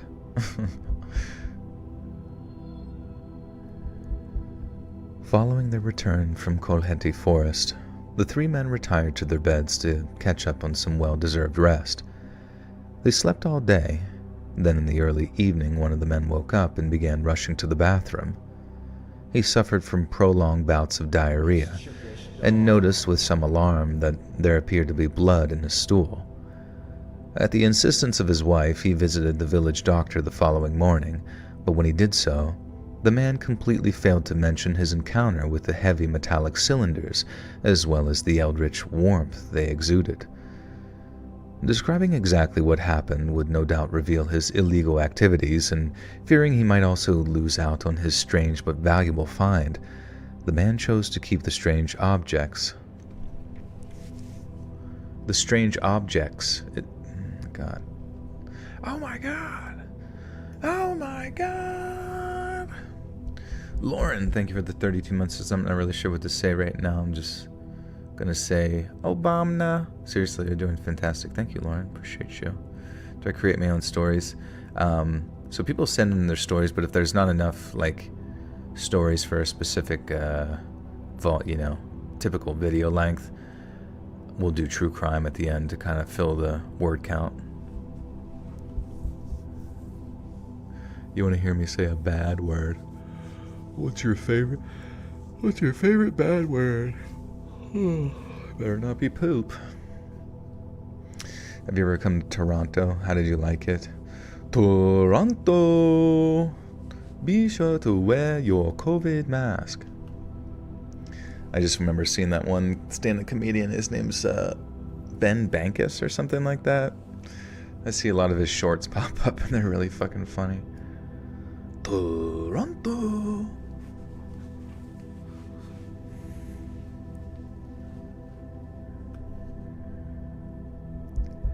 Describing exactly what happened would no doubt reveal his illegal activities, and fearing he might also lose out on his strange but valuable find, the man chose to keep the strange objects a secret. Lacking a complete picture on what could have caused the man's symptoms, the village doctor assumed that he was suffering some kind of severe allergic reaction. He administered a shot of powerful antihistamine, designed to counteract the man's unpleasant symptoms.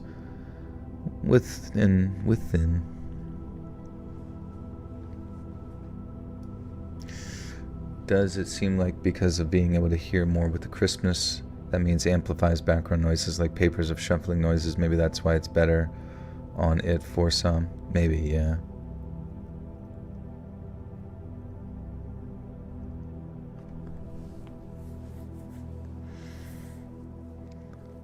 Favorite kind of story to narrate? Definitely the paranormal ones are the most interesting.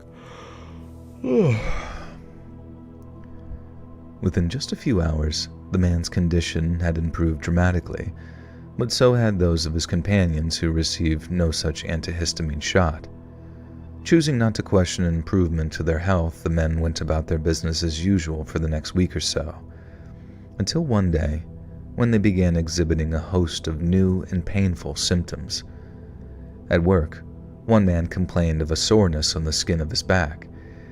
He asked a coworker to take a look for him, then pulled up his shirt, revealing a series of painful blisters that ran parallel with his spine. The blisters were surrounded by patches of swollen, tender flesh, as if caused by some kind of intense surface burn.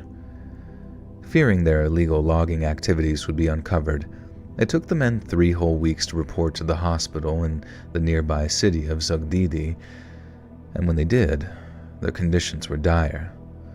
They could barely stand up straight by the time they walked through the doors, and initially, despite doctors being unable to determine what was wrong with them, they remained tight-lipped about the small metal cylinders.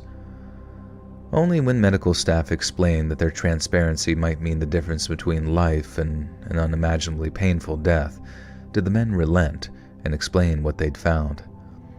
After that, their diagnosis was relatively simple.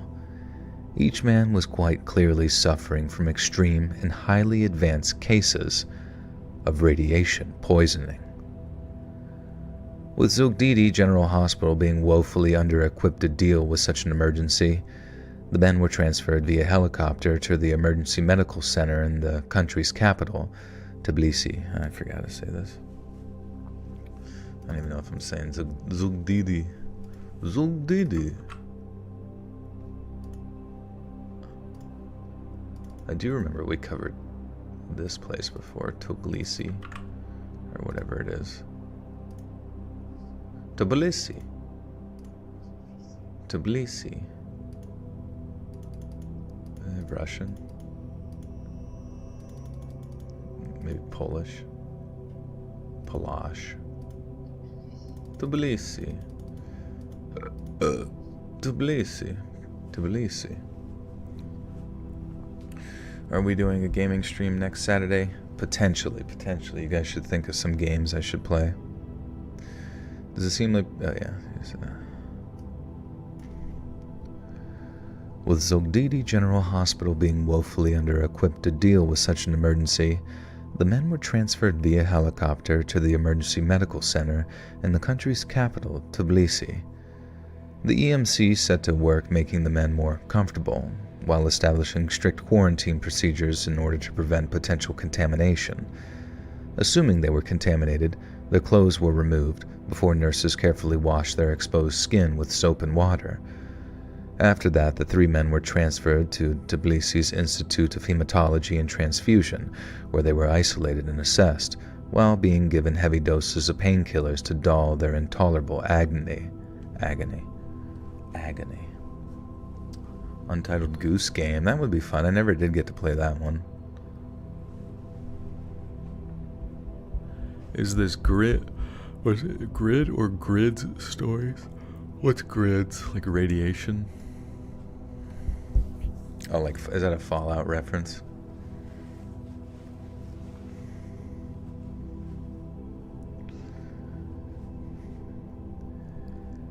After that, the 3 men were transferred to Tbilisi's Institute of Hematology and Transfusion, where they were isolated and assessed, while being given heavy doses of painkillers to dull their intolerable agony.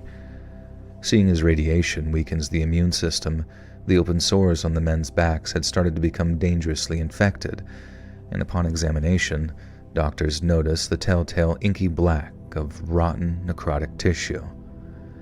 The men were quickly given doses of powerful antivirals and antibiotics, and then staff set about organizing blood transfusions to replace the white blood cells killed by the radiation. And then lastly, nurses began to treat the surface burns on the skin of their backs and hands, cleaning them carefully before applying a plethora of lotions, creams, and balms. Once their pain had somewhat subsided, the men were able to talk, and they were interviewed by members of Georgian state security services. It was then that they gave a much more detailed account of their seemingly innocuous misadventure, including the exact locations of the mysterious metal cylinders. Soldiers from the Georgian army were dispatched to Kolkheti Forest, and thanks to the detailed description given by the afflicted men, they were able to quickly track the cylinders down. Equipped with highly protective clothing and using robots to handle the cylinders, the soldiers transferred them into 2 specifically built containers, which limited the direction in which they would...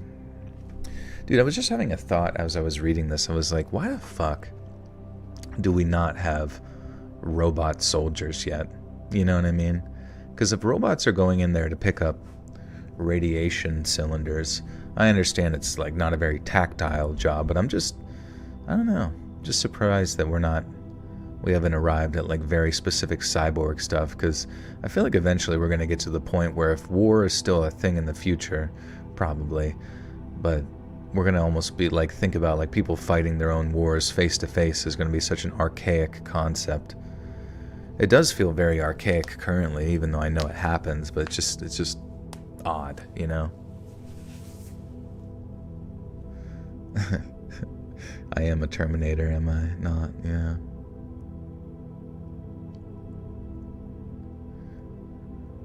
Online warfare. We can just play Call of Duty. Robot dogs and flying drones. We have bombs on drones, flamethrowers on dogs. Hell yeah, dude. We're halfway there, baby.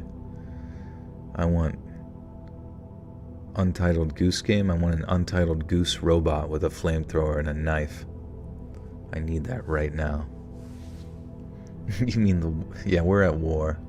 That's what Kanye West should have said in the beginning of that Jesus Walk song. He's like, we're at war. We're at war with ourselves. We're at war with terrorism. We're at war on Christmas.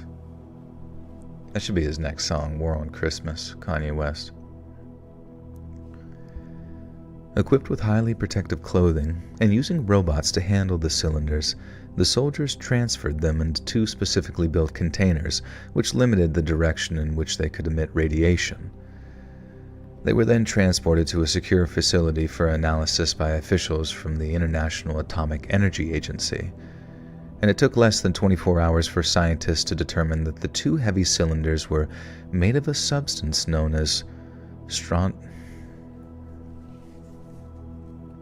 Dude, it'd be so funny if we come to find out that, like, Red 40...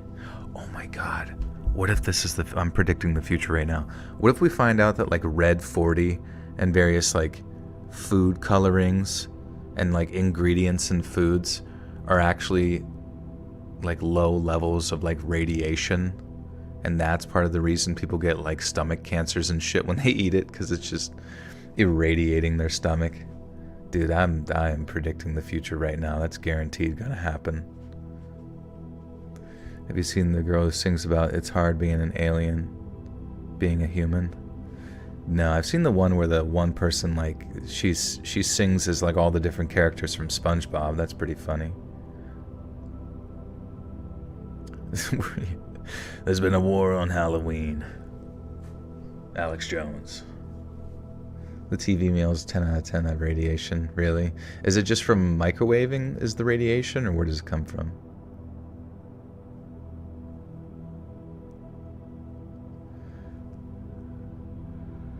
Let's radiation.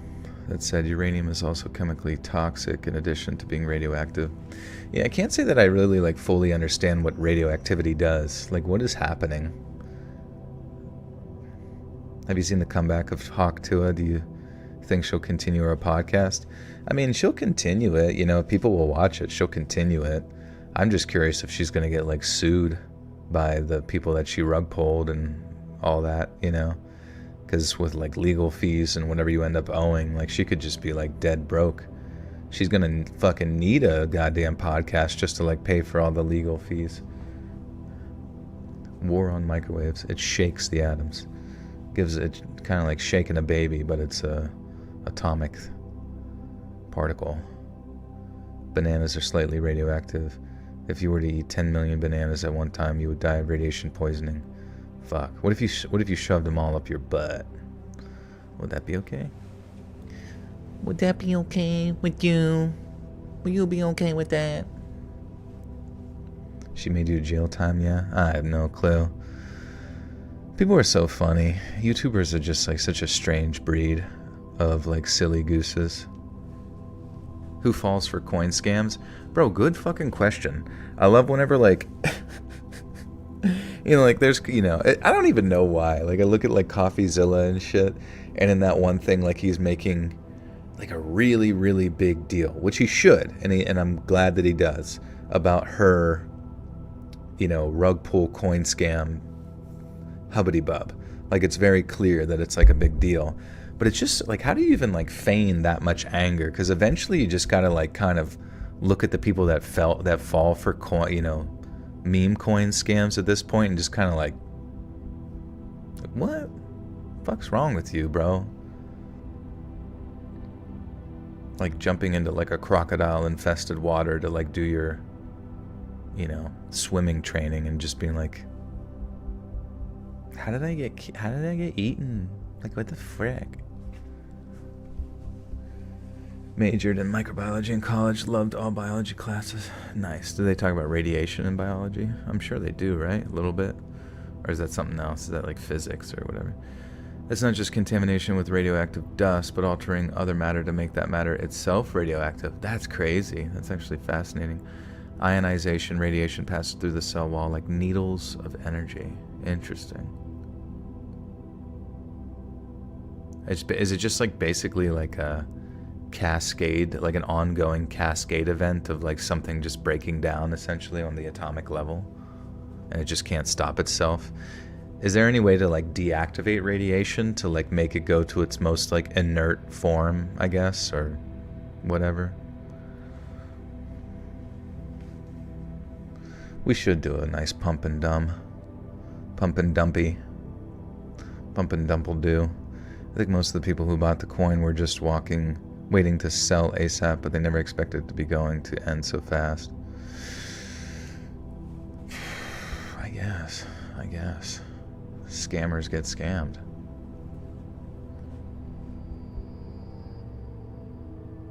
Yeah, it'd be funny if come to find out that all of my meme coins are actually radioactive.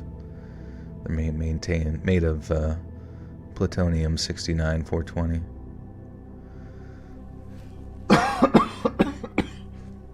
Fuck, it's almost 1 o'clock. I gotta go. Gotta go fast. It took less than 24 hours for scientists to determine that the two heavy cylinders were made of a substance known as strontium-9. Oh my God!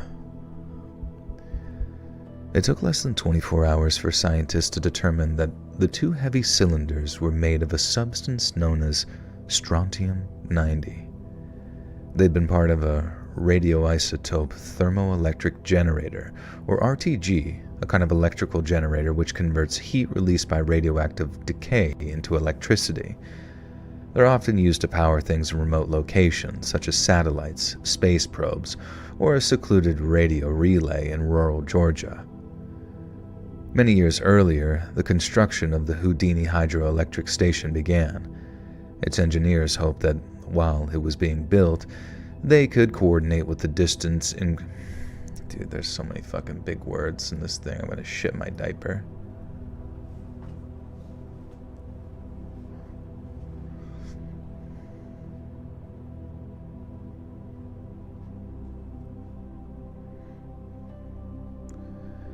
Its engineers had hoped that, while it was being built, they could coordinate with the distant Nguri hydroelectric station in order to seek their advice and ensure a smooth construction process.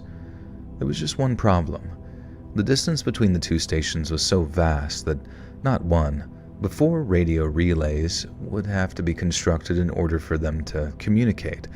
And since this area consisted of vast, untouched woodland, it was considered unethical and impractical to carve out a long strip of it to erect nothing but power lines. There was, however, an alternative solution. Hook the radio relays up with a couple of RTGs and safe and secure Excuse me.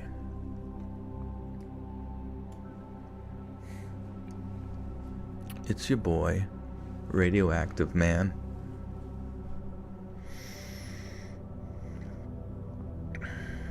Thank you. The prostate treatment makes you set off airplane metal detectors. Damn. They have to check your prostate every time you get on a plane. He won't stop flying. Hook the radio relays up with a couple of RTGs, in safe and secure containers, of course, and they could power the radio relays for the next 28 years without chopping down a single tree. And once the construction of the Houdini hydroelectric station was finished, the strontium-powered relay systems became redundant. Then, by the end of the 1990s, the generators were disassembled and the radioactive materials were safely disposed of. At least, that's what people were led to believe. Of the 8 radioactive sources originally installed, only 6 were found. 2 of them were missing. Shockingly, the small atomic faux pas.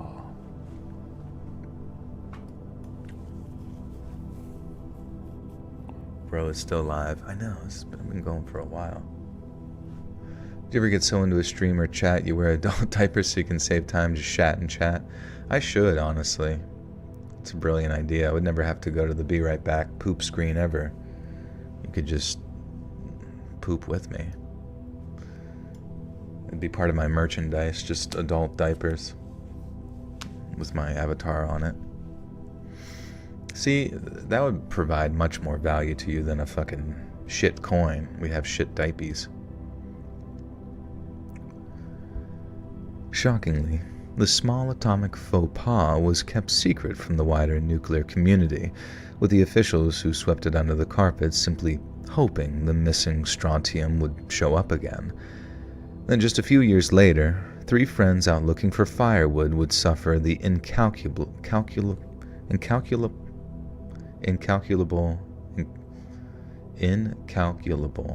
why does that look weird?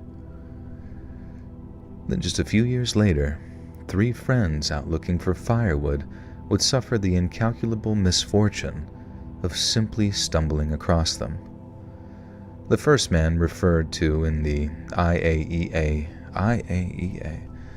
Holy shit, I cannot make it through one fucking paragraph without having to stop. It's crazy. The first man, referred to in the IAEA inquest document as Patient 3MB. My voice feels just like gone, dude. I don't know what happened.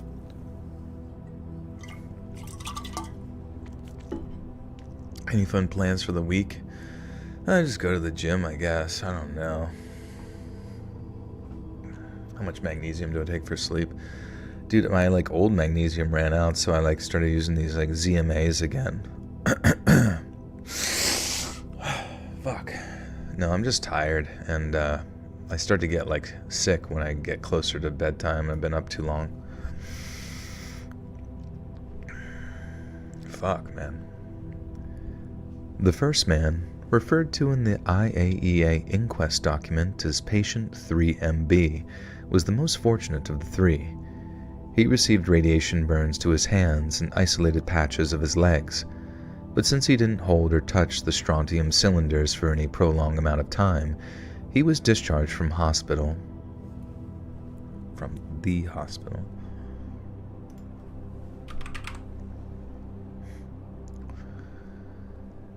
But since he didn't hold or touch the strontium cylinders for any prolonged amount of time, he was discharged from the hospital just a few weeks after presenting himself. The second man, Patient 2MG, was not so fortunate. The large rotting sores on his back, from where he'd lain on the strontium cylinder to keep warm, had become dangerously infected, and in early 2002 he was transferred to a French hospital to receive more advanced forms of treatment. His ordeal was agonizing and he received multiple skin grafts, but ultimately he made a full recovery and was able to leave the hospital on April 18th of 2003. However, the third man, known by the inquest as Patient 1DN, was indisputed. So funny. This almost reminds me of one of those what's the secure, contain, protect style documents, you know what I mean? Because I feel like this is almost how they're presented sometimes.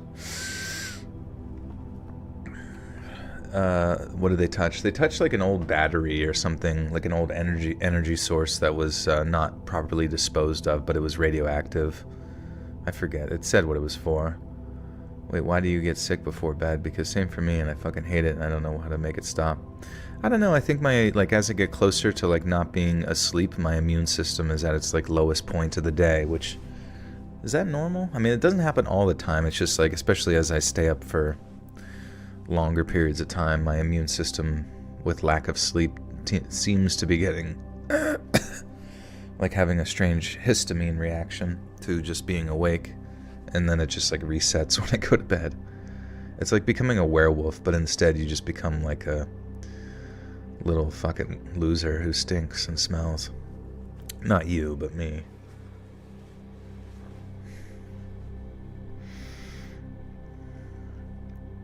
What are some good rewards for hitting goals? Maybe a lot of money. You could give yourself a lot of money. I might be radioactive. Feeling it through the story. However, the third man, known by the inquest as Patient 1DN, was indisputably the most unfortunate of the 3 men. He too had used the strontium cylinders to keep warm, but after leaning on it much more heavily than Patient 2MG, he received much more concentrated doses of its deadly radiation. While the blisters and ulcers on the back of 2MG were relatively spread out, those in the back of 1DN were much more concentrated and were located on his left shoulder blade. This meant that a series of dangerous infections took hold directly behind the patient's heart and left lung. The patient underwent numerous operations and skin grafts to try and prevent additional necrosis and reverse that which had already occurred. Yet in April of 2004, his condition began to rapidly deteriorate. On the surface of his open wound, there was a large amount of pus secretion, and then following a more thorough inspection, doctors discovered a great deal of secondary necrosis in his muscles, ribs, shoulder bones, and vertebrae. Repeated samples taken from the wound identified polyresistant microbes such as blue pus bacillus. What, really? Something called blue pus bacillus is being present? Is that how you say it? Fuck.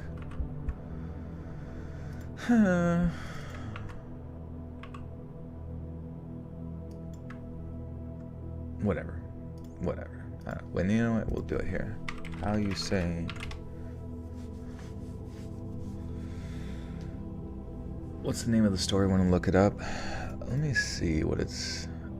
It takes place in Leah. L-I-A. You could look up like Leah radiation incident. Yeah. You can look it up. Look it up on the internet.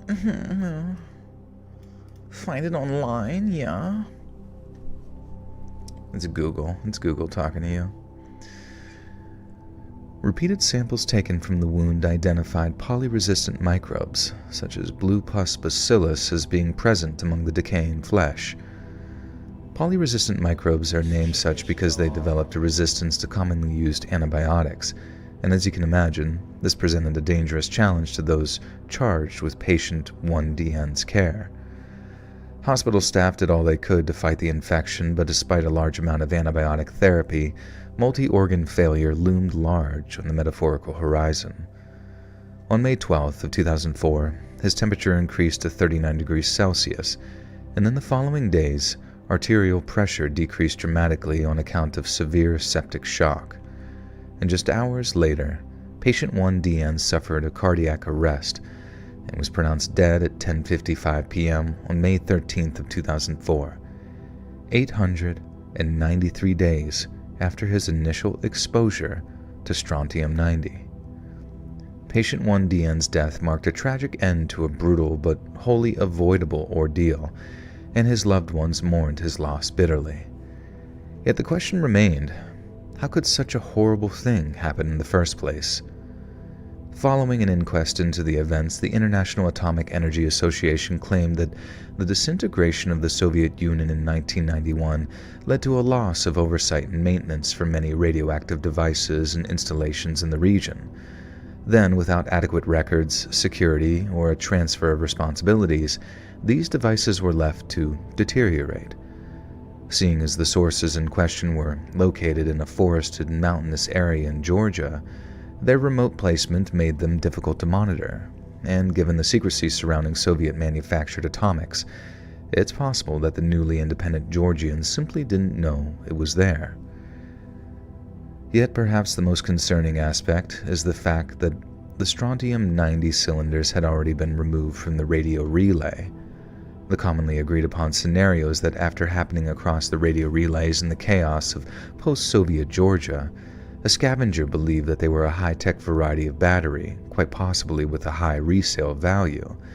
He broke into the relay, removed the cylinders, then at some point on his journey home realized that they were killing him. It's quite possible the man expired before giving a full, frank account of what he'd found, leaving those cylinders simply lying there on the forest floor, waiting to seal the doom of their next unfortunate victim. Hey Caesar, thank you and welcome to the Butter Sock Call. You now have access to bonus content. Thank you. Alright, holy shit, we made it, guys. Let's read this outro. I gotta go shower, go to bed. Shower? What the hell is that?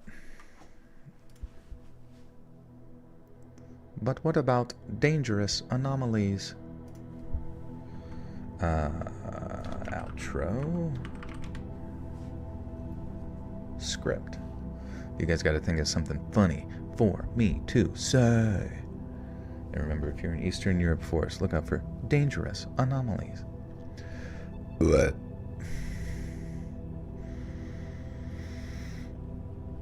Hey friends, thanks for listening.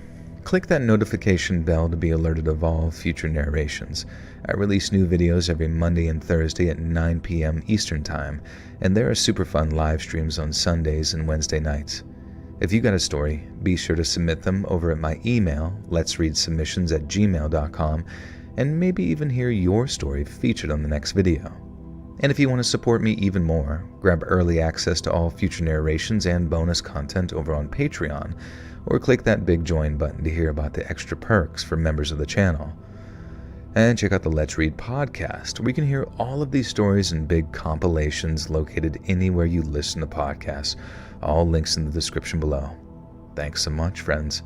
And remember, what do you call a cow with a nervous twitch? I don't know. Somebody tell me. Alright. I couldn't find the punchline, so I got nervous. Oh, beef jerky? Wait, does that make sense? A nervous twitch. Oh, because they're jerky. Beef jerky. Oh, that's funny. Well, they can solve it themselves then, I suppose. Alright, guys. Appreciate you, love you, appreciate you, love you, appreciate you, love you. And we'll, be back streaming maybe Thursday, I guess. Or no, sorry, Wednesday night. Wednesday night is my next stream, both on Twitch and YouTube. Go follow me over on Twitch. It's pinned up there. Twitch.tv/lets_read. And otherwise, go follow me on Instagram at letsread.official. I wish I had something like uniform across all. I've said that before, who cares? But yeah, I'm going to get these stories edited up on Patreon tomorrow. It's only $1 a month for early access. And then you'll see it on YouTube, same time, same place. 9 p.m. EST. I will catch you guys in the morrow. See you later.